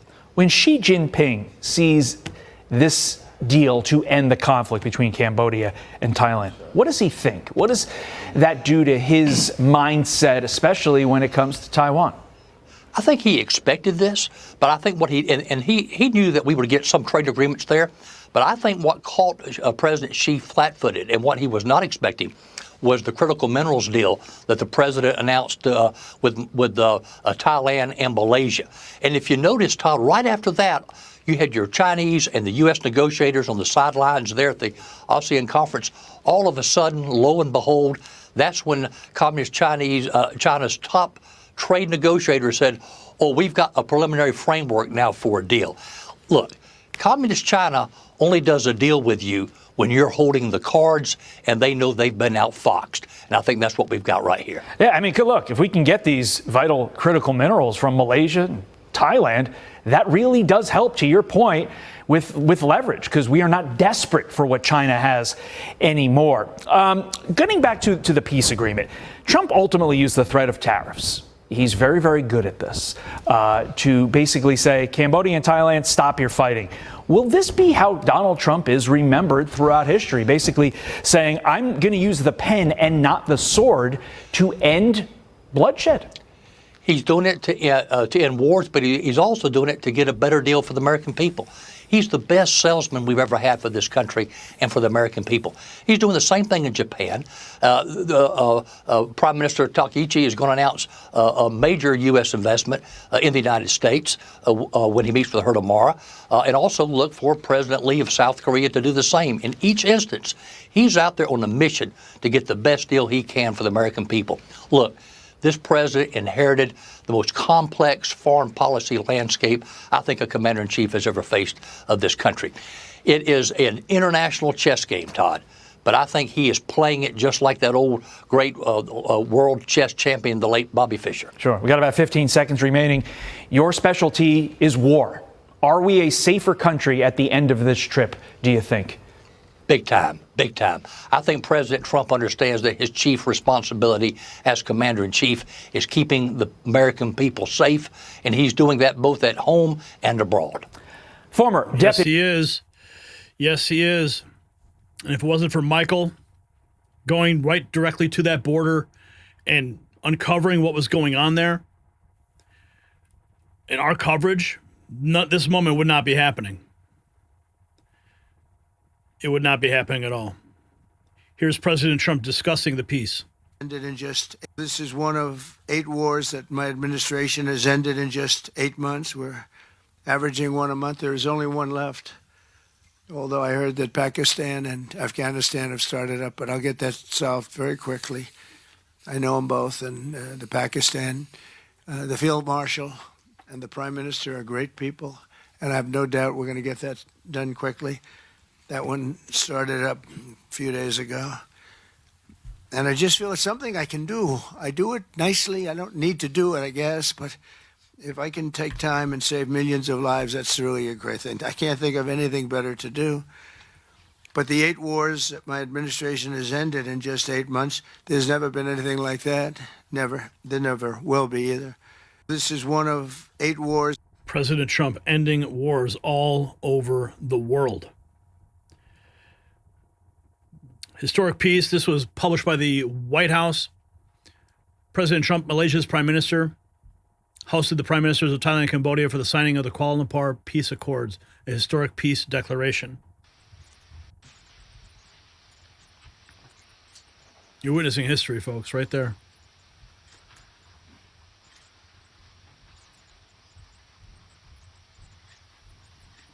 Beautiful moment. We've been covering this for months and months and months. Look at that. Look at that, folks.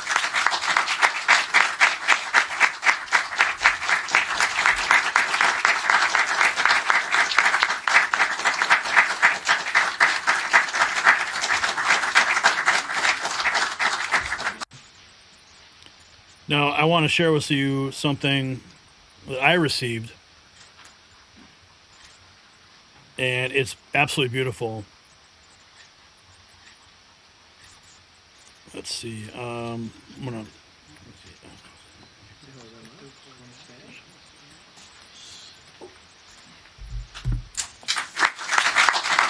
share with you a letter that I got, and let's see here. It was sent to me on the 26th. Dear Gary, from the bottom of my heart, thank you. You have done something that words can barely capture. You use your platform not for fame or attention, but for truth. You gave our people a voice when the world was not listening, and because of that, you helped make history for Cambodia. Your courage to speak up and stand beside us and to bring awareness to the pain and injustice that our people have faced means more than you will ever know. You help bring peace to a country that has carried decades of suffering, and your support will forever be remembered by generations to come. I want you to know how deeply we appreciate you, not just as a journalist or a public figure, but as a human being with heart, compassion, and integrity. You did not have to stand with us, but you did. You did not have to use your voice, but you did, and it changed everything. Gary, because of you, our story has been heard across the world. You reminded us that there is still good in humanity, and that one person's voice can move mountains when it is led by truth and conviction. We will always be forever grateful for you, for your bravery, your kindness, and your dedication to standing for what is right.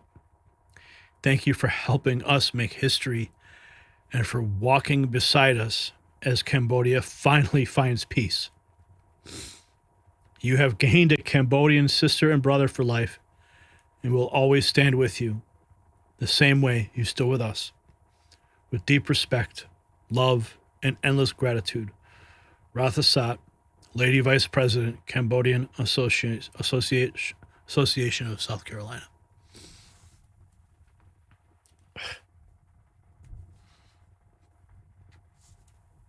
To that, from that moment to this, history. You guys watching now helped us by sharing and believing in us and watching on all the platforms. Thank you. If you got value from this report, tap subscribe. My final thought is next. So this is what real leadership looks like. Not endless wars, not regime change, not nation building, peace through strength. Trump didn't send troops to the Thailand-Cambodia border. He sent himself. For such a time as this. He sat down with prime ministers, demanded solutions, and got signatures. The Kuala Lumpur Peace Accord is not just paper, it's proof that American leadership still moves mountains. 8 wars ended in months. Rare earth mineral deals secured with Malaysia. China's monopoly broken. We've been covering this brewing conflict for months while CNN obsessed over nonsense. While Democrats play shutdown games, Trump's rewriting the global order. He's showing the world that America doesn't need to drop bombs to project power. We just need to show up with some backbone. Every peace deal weakens China's grip on Asia. Every handshake strengthens America's position. The man's not just making America great again. He's making America indispensable again. So here's a question. Is Trump the greatest peacemaker president in history? Yes or no? Let's have a conversation in the comments. And if you want to support our work, go to the link in the description and grab some merch.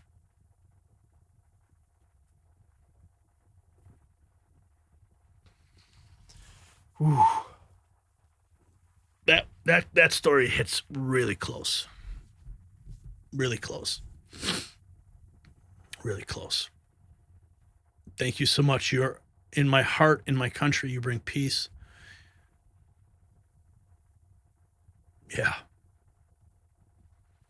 Michael B. Alfaro, thank you for everything you do for Cambodia. Make the world safer again. Wow. I think Trump is blessed beyond belief due to his support for Israel, because those who bless Israel will be blessed, like those like Obama who curse her will be cursed. Outdoor janitor on Rumble. James, it's okay to cry. Yeah, I know, man. It gets me. This gets a little close, man. Way to go, channel. You guys helped, man. Y'all should pat yourself on the back. Every one of you guys watching. You guys helped us carry this story forward. With every single view, every share, every thumbs up, push this story further and further. You guys help. Every one of you. Okay. Irving dropping $10. Big ups to Brian for keeping UG focused in the live feed. Thank you, Irving. Yes, we couldn't do this without Brian. Morgan Edwards dropping $10. Thank you. Gary, thank you. And N3 changes the world. Yeah, this is live. Yes, it is. 100% live. Tom B420 just coming in hot with a 10 spot, bringing our earnings today to $155.47. 47 cents.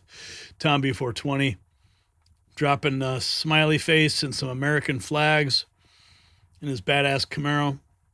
Love it. Did you guys like the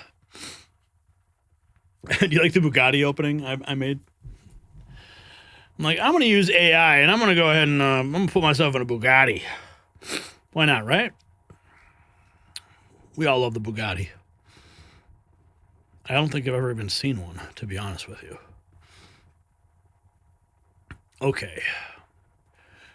We are moving into our final topic of the evening. Wow. Squeeze a lot. Holy cow. Dude. Seriously? Wow. $100. Wow. Forward Gary and N3. Thank you, Squeeze a lot. And now Inbred Outlook dropping $1. Thank you. Holy cow, $256 today. That's quite a Monday. YMCA dance now, shall we? YMCA. YMCA. All right, there you go. There's the Trump dance. Brian's in my ear. He's going, all right, you got to do the dance, Franchi. Okay. All right, let's get into our next topic because there's chaos in the streets. Trump's ICE crackdown igniting nationwide uprising against sanctuary cities. Yes, ICE is striking and the sanctuary cities are crumbling. The fortress has fallen. Portland's Antifa camp outside the ICE facility bulldozed. Los Angeles raids exposing foreign-funded trafficking networks and fake NGOs with European money trails. Chicago's mayor can't hide behind sanctuary policies while women are brutally attacked. And now the ultimate reversal, 200,000 Americans just signed up to join ICE, the largest recruitment surge in American history. Federal immunity protects every agent. Touch them, it's a felony. Stephen Miller made it clear obstruction means prosecution. From coast to coast, sanctuary cities are learning what happens when you harbor criminals over citizens. The videos are everywhere. Illegals chanting as ICE makes arrests, mayors panicking as their voters revolt, and for the first time in years, American law winning American streets. Wait till you see this. And as sanctuary cities plunge into chaos, Americans are discovering sanctuary in healing light. After Jonathan Otto showed me red light therapy, everything changed. My wife's chronic pain and anxiety from her diagnosis completely gone. My recovery time beats men half my age. Major medical journals prove it. 300% faster healing, pain eliminated in minutes, brain regeneration. NASA researched it. FDA cleared it. 9 specific wavelengths, hospital-grade components, 0 EMF exposure, skip the clinic prices and the waiting list. Get the exact system transforming our lives at myredlight.com. Make sure you use code NNN for exclusive savings, and also check out their payment plan so that it is affordable for you to get this healing. Now, Stephen Miller weighing in on the ICE officers with federal immunity now. Listen. Illinois. Now, it appears the federal government in Illinois. Now, it appears the federal government has said if that happens, J.B. Pritzker could be arrested. Let's talk about your willingness and under what federal authority do you arrest a sitting governor? I understand the supremacy clause. I understand interference with a federal officer. Tell me how it works that he would make himself susceptible to being arrested. Well, the answer I'm about to give doesn't only apply to Governor Pritzker. It applies to any state official, any local official, anybody who's operating in an official capacity who conspires or engages in activity that unlawfully impedes federal law enforcement conducting their duties. So if you engage in a criminal conspiracy to obstruct the enforcement of federal immigration laws, or to unlawfully order your own police officers or your own officials to try to interfere with ICE officers or even to arrest ICE officers, you're engaged in criminal activity. Different kinds of crimes would apply. There's obstruction of justice. There is harboring illegal aliens. There is impeding the enforcement of our immigration laws. And then as you get up the scale of behavior, you obviously get into seditious conspiracy charges, depending on the conduct, and many other offenses. So again, it depends on the action, it depends on the conduct, it depends on what is taking place. But what we need to reassure, a couple points. To all ICE officers, you have federal immunity in the conduct of your duties. And anybody who lays a hand on you, or tries to stop you, or tries to obstruct you, is committing a felony. You have immunity to perform your duties, and no one, no city official, no state official, no illegal alien, no leftist agitator or domestic insurrectionist can prevent you from fulfilling your legal obligations and duties. And the Department of Justice has made clear that if officials cross that line into obstruction, into criminal conspiracy against the United States or against ICE officers, then they will face justice. All right, Stephen, before we go, what's interesting is that they're talking about J.B. Pritzker there. I got a phone call from our White House correspondent, Thomas McCullough, today, who was down in Springfield. And he actually bumped into J.B. Pritzker. And here's the picture of Tom talking with J.B.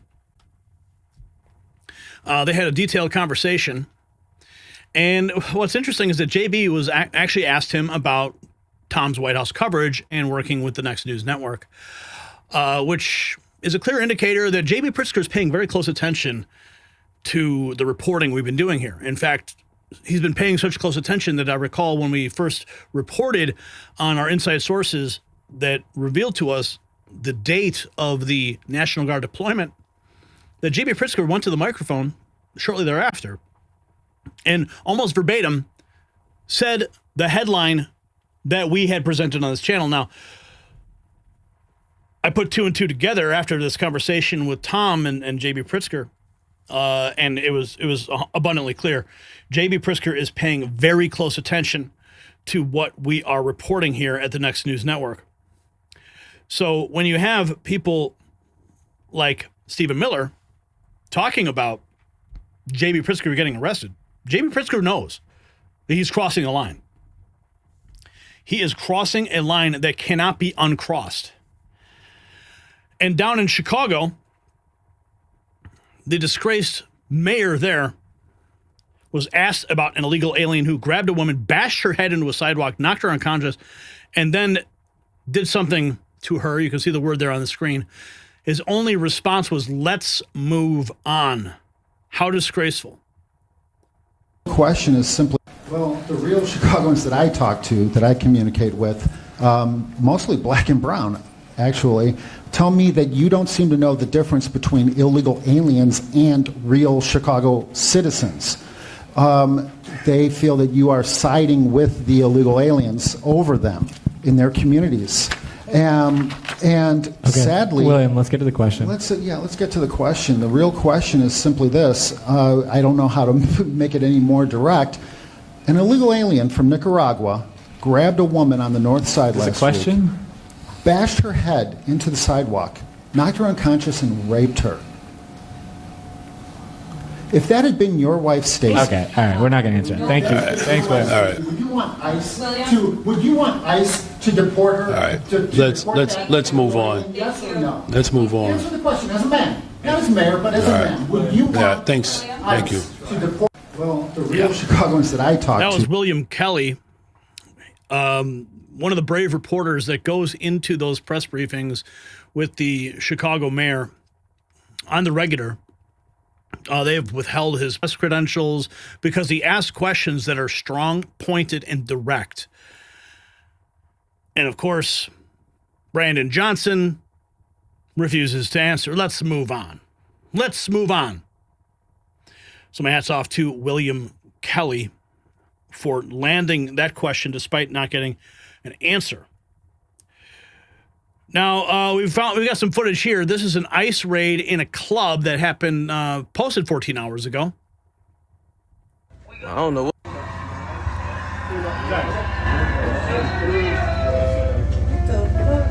They just ran in the spot. Keep your hands where we can see them. I just came to the club to have a good time, fam. I don't know what the fuck going on.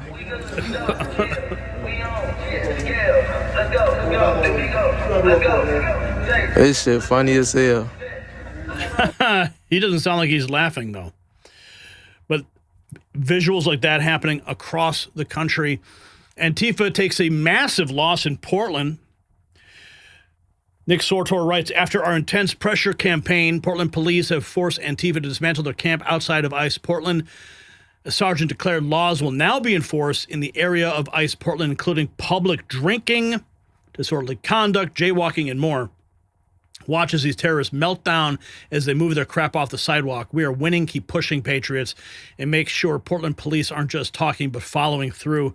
Here's the video captured by Nick Sortor. Yes, it is. So while I have a little bit of attention over here, yes, sir, we are going to be more seriously enforcing over the next couple days disorderly conduct in the second degree. If somebody goes in the street, they're blocking traffic, that's disorderly conduct second degree. People are going to be going to jail for that. People are going to be arrested. Drinking in public, that's a city code violation. We're seeing someone drinking, that's liquid death. I see it right there, partner. I see you right there, partner. I like liquid death. If we see people drinking alcohol in public, that is a city code violation. We're going to be taking proper action on that. Jaywalking, we're going to be seeing proper action on that. Something like this, we need to make sure we have sidewalks open. It's legal in Oregon. Not under all circumstances. Yes, it is. So, if we're seeing people doing violations such as this, people sidewalk egress not possible, we're going to be trying to correct that so people can be following these laws. Do you understand? All right. Can I ask on the jaywalking thing? That's second degree disorderly? So if they're blocking traffic in the street, that is typically when we get this disorderly conduct in the second degree. Oh, that works. Okay. All right. All right. Hey, everybody here, we got a couple more things we're going to work on down the sidewalk. They are working on opening this up. We're going to come back and check on it. We need people to the best of their ability. The sidewalk is open. Okay. We are going to ask, please, let's not make disturbances while they're opening it. Okay. But we are going to be coming back to make sure that it's open so people can use it, okay? Thank you. All right. I'm going to get through right here. Thank you. We need the crowd to move so that we can get the sidewalk clear. We will You clear guys the have sidewalk. somewhere you guys can bring all this Yes, stuff? we need the crowd to move so that we can How do much room do you need for it? all of it. We need room to get people in out. We need cars to come in here so we can load up our shit. We need to load up our shit. Hey, somebody go get that wagon so that we can do that. That would be so much better. I can't 100% control people's freedom of movement, but I can try to tell them to give you some space so you can do that, okay? Thank you. We're just asking. I've told this group right here that while they're moving around this canopy, while they're doing this, they may need to go in the street. If they want to get past to go down the street, we're going to have to tolerate that right now because it's impassable right now, okay? Sir, all of these people here. There is a second sidewalk you guys can use. Thank you.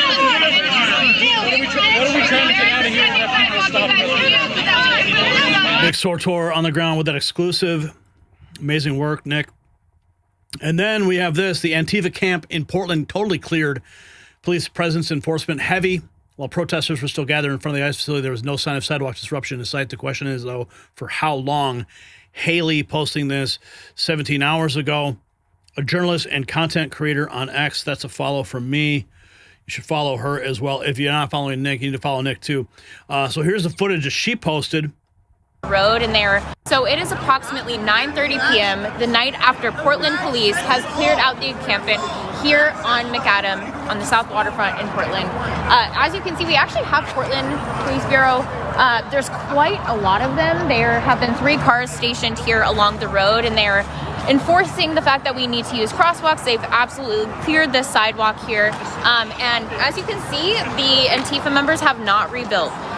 Now, how long that will last is to be determined. We'll see. But the fact that we have now seen the medication, the propane tank, the tents that were out here are all completely gone. They've come and pressure washed this area.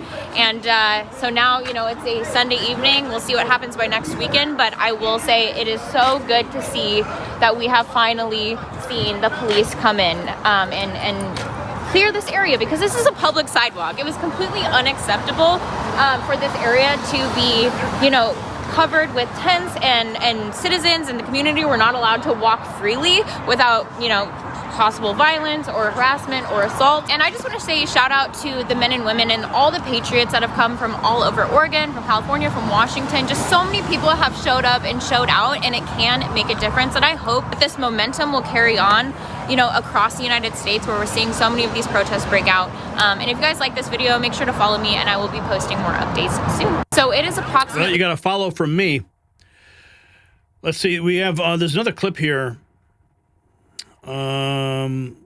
Let's see. Oh, I thought I had it. Okay, here's Oregon State Troopers, Portland blocking off the road around Antifa's camp as crews clear the entire camp, hauling off Antifa stuff in box trucks. I'm gonna run you out of my city, Nick. Nick, I'm gonna run you out of my city. You better get the fuck out of my city, Nick. Somehow that is really...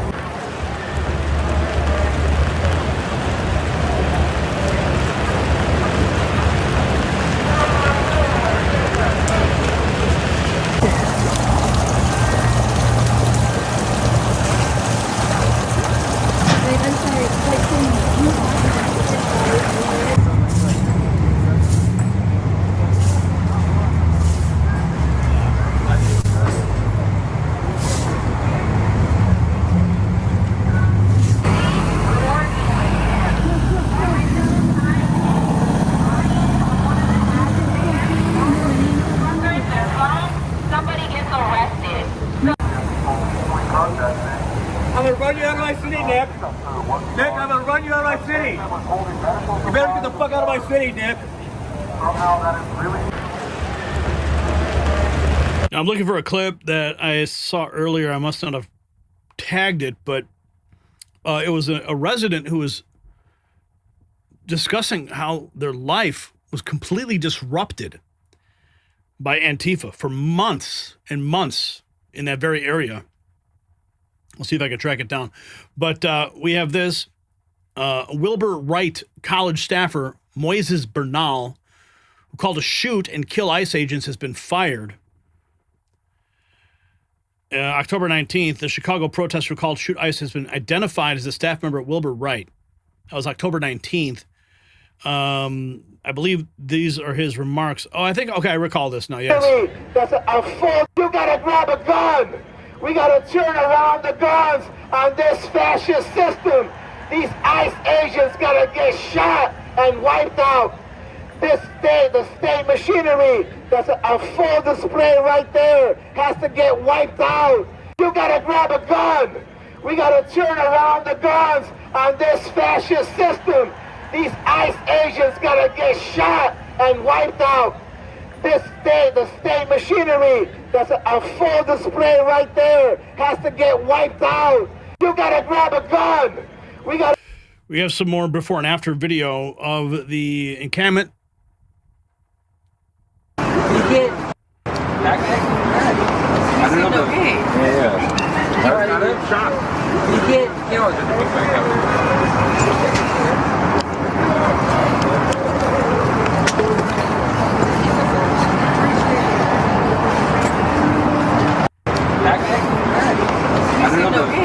I can't find the video. Man, I thought I had saved it. My bad. But it was a really remarkable statement that was made by a resident. Now here we have this from the GOP Majority Whip, who says, "God bless Donald Trump and Secretary Noem for what they're doing." Human traffickers? First off, God bless Donald J. Trump and Kristi Noem for what they're doing. You just referenced the number, 4,300 illegal aliens since just January, Bill. And what you didn't add was these are murderers, these are human traffickers, and these are people who have committed sexual assault. And it's all because of the failed leadership of Tim Walz and Keith Ellison and all these others that literally had no problem with open borders and made Minnesota a sanctuary state. They have literally invited this in. And it's deep, Bill. You not only have the 4,300 illegals, but the FBI has recently uncovered some very serious immigration fraud. I think they're up to 250 cases and just, falsifying records, etc. Minnesota has become a haven for this type of illegal activity. And God bless our ICE agents and our president and Kristi Noem for going after it. Okay. First off, God bless Donald J. Trump and Kristi Noem for what I found the footage that I want to show you. There's a resident of the building next to the Portland Antifa encampment reacting to the tents being removed. How do you feel about this? Listen. Redemption. Yes, right? 4.5 months, we the people who live here have not been able to walk down the sidewalk, nor have we been able to walk around the building without threats, violence, and beatings. And you actually live here? I live here. In this building? We have endured 4.5 months of hell at the hands of Antifa. Excuse me. This is sidewalk. How do you feel about this? 4.5 months, those residents were under siege. And now it is all coming to a close, but the question is really for how long. And then we have this. It's official. Donald Trump prepares to drastically increase illegal alien arrests now that almost 200,000 Americans applied for ICE. We can really surge our workforce to do this great work. This is a big deal. Aliens have self-deported for us there. No changes to announce at this time, but Guy, I will say the Trump administration, Department of Homeland Security, we're all about results. At this point, we've arrested and deported about 500,000 illegal aliens from this country, and 1.6 million illegal aliens have self-deported, but we have a lot more work to do. We want to really surge those arrest numbers, especially given that one big beautiful bill that we've received the funding to do it. I think we're going to be making great progress. We've have 175,000 applications to ICE, so we can really surge our workforce and get more brave men and women on the ground to do this great work. But I do have to say, I think what Secretary Noem and President Trump have been able to do is really nothing short of extraordinary. They've faced Our law enforcement has faced demonizations, the injunctions from these activist judges, these sanctuary city politicians trying to prevent us time and time again. We're not giving an inch, and we will deliver on the mandate for the American people. Mandate for us there. The mandate being delivered. Democrats are nuts. They've been brainwashed by the crooked media. It's sad, but it's fun to watch. Mila Joy posting this 24 hours ago. Ripped off the street. Let me ask you a question. If you're an illegal immigrant, but you haven't murdered or raped or brought in drugs, the promise for this administration was that only the people that committed a crime would be ripped off the street. Do you approve of masked ICE people pulling anybody off of the street? If they were only going after people that had a criminal history, doesn't that just reward the action of crossing into the country illegally? And incentivize more? No, I think that's a trick question. So I really could give a crap less about the people that are coming in. They're here, they're helping our economy, they're our friends, they're our neighbors. I think what's happening is absolutely disgusting and outrageous. So it's not America. I'm sorry, are you talking about like the deportations or what are you talking about? Absolutely, the deportations. The deportations that are happening without due process, the deportations that are happening to people that are not criminals. Rounding up citizens and just, sending them out. That's kind of the bad part of it. Yeah. I'm sorry, did you say citizens? Yeah, citizens are being deported, so have you heard about that too? Citizens being deported? Yes. Yeah, we did hear about citizens. Now, I know we're not ChatGPT, but do you guys know who's a citizen that was deported by Customs and Border Protection or ICE? Well, I don't know any, but I see what I see on the news. It appears that a lot of people are being taken in by ICE that are not convicted felons. They're American citizens. They're taking children. They're yanking children on the way to school. That's not our country. Like just solo children? They're yanking children away? Well, we've seen it. We've seen it. But we don't have any first-hand knowledge of it. So you've seen it personally? No. We have no first-hand knowledge. You guys mind if I ask what news you're watching mostly? I know there's different range of news. What news do you guys watch mostly? Channel 5, Channel 4, Channel 7. Yeah, I can tell you everything but Fox. What we see is what we see on TV, what we read in the paper, or what we... So do we have evidence to back up that claim? Because that's a big claim. Do we have evidence to back up that claim? Other witnesses. Well, I have none. I mean, I can't cite it for you. We're not all ChatGPT, but if we were to look it up, would we find that a child was just removed without the parents and dropped off somewhere in Mexico? No, we really they're not going to Mexico. They're sending them to Sudan and these other countries. I mean, what is this about? I've heard about that for the MS-13 gang member. Drug trafficking, child trafficking, human trafficking, record-breaking profits for cartels. It's not coming from immigrants. So it's coming from American citizens. I was talking about the cartels when it comes to... What cartels? Are we being affected by any cartels here in America? Have you been personally affected by a cartel? So when it comes down to cartels, the people that are entering the country illegally pay cartels for entry. So you're not really getting through the southern border unless you pay cartels. So the cartels, they actually saw record profits over the last 4 years. Do you think that this number is worse than this one? Given that this is record-breaking basically everything. What do you think? I think that the numbers that are being shown are not right. I think that most of the numbers that are being shown by Fox News. Where do those numbers come from? Customs and Border Protection under Biden. If you got value for this report, tap subscribe. My final thought is next. So this is the sound of law and order returning to America. For years, sanctuary cities operated like sovereign nations, protecting criminals, defying federal law, putting illegals before citizens. Well, those days just ended. Hard. When Portland's police finally cleared Antifa's 4-month occupation, residents could walk their own sidewalks again. When LA's raids exposed European-funded trafficking funnels, the whole sanctuary scam got exposed. When Chicago's mayor dismissed violent assaults by illegals with "let's move on," even Democrats said enough. The 200,000 Americans joining ICE aren't just numbers. They are neighbors who've had enough. Every bulldozed camp, every arrested trafficker, every crying mayor proves one thing. America's done playing games with criminal havens. Federal law trumps virtue signaling.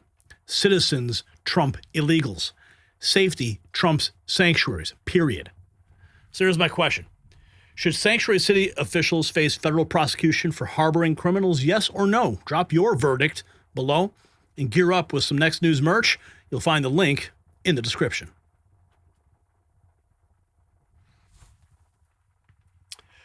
Oh, wow. Look at this. You guys, wow, coming in fast here.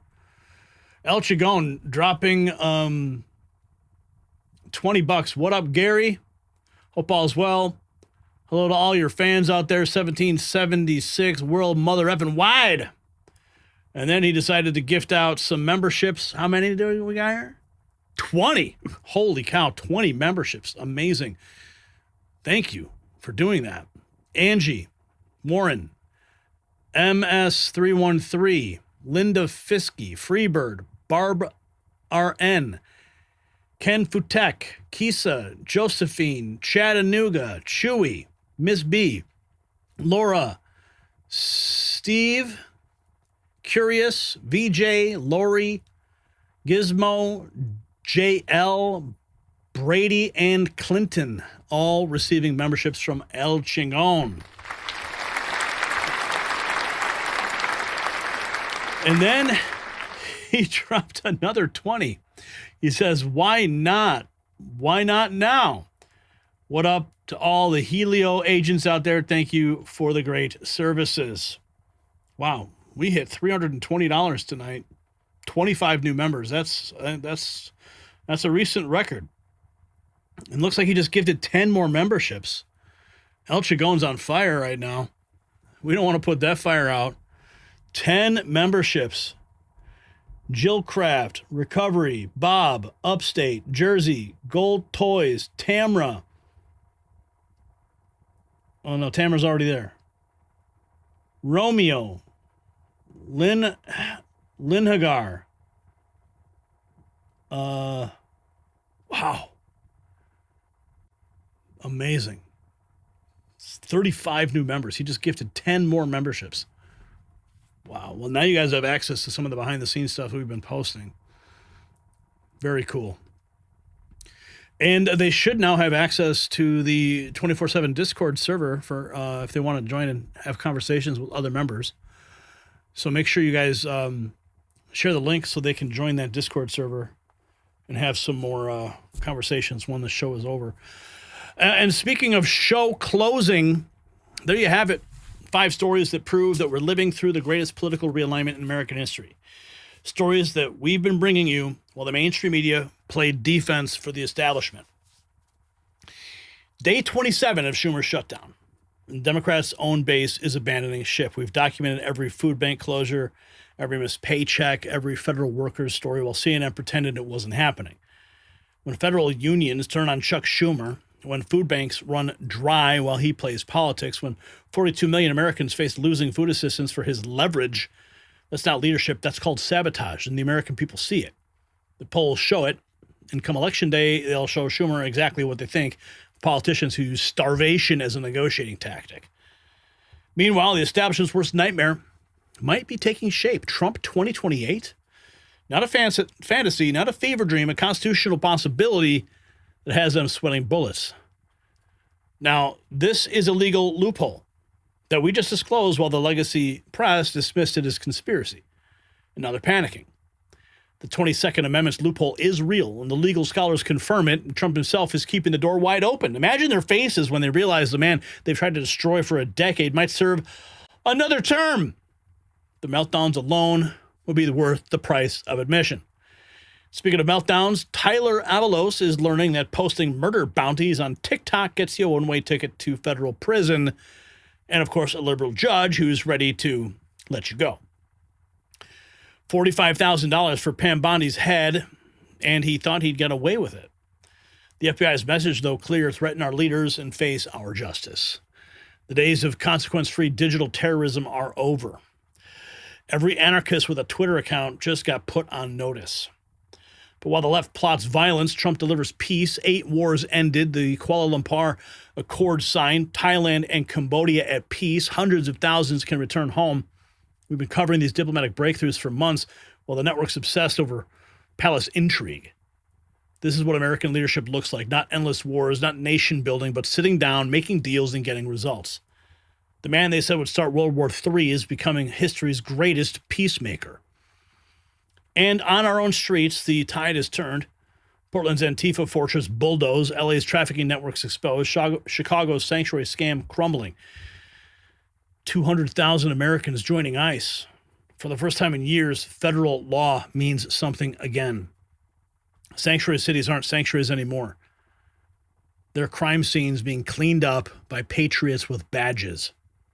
So to everyone who sent in super chats tonight, to our Rumble ranters who keep the energy high, you guys broke a record, $320. You guys are the ones who are the backbone of the movement. You make it possible for us to cover the stories they won't touch. Keep telling your friends about the show. Keep sharing the clips when they drop on the channel. Hit up our merch shop, wear your beliefs on your sleeve. This is bigger than news. This is history being written in real time, reported by the only network with the guts to tell it straight. So thank you for joining the Raw feed. Stay strong, stay informed, and we will see you on the next show. God bless you, and God bless America.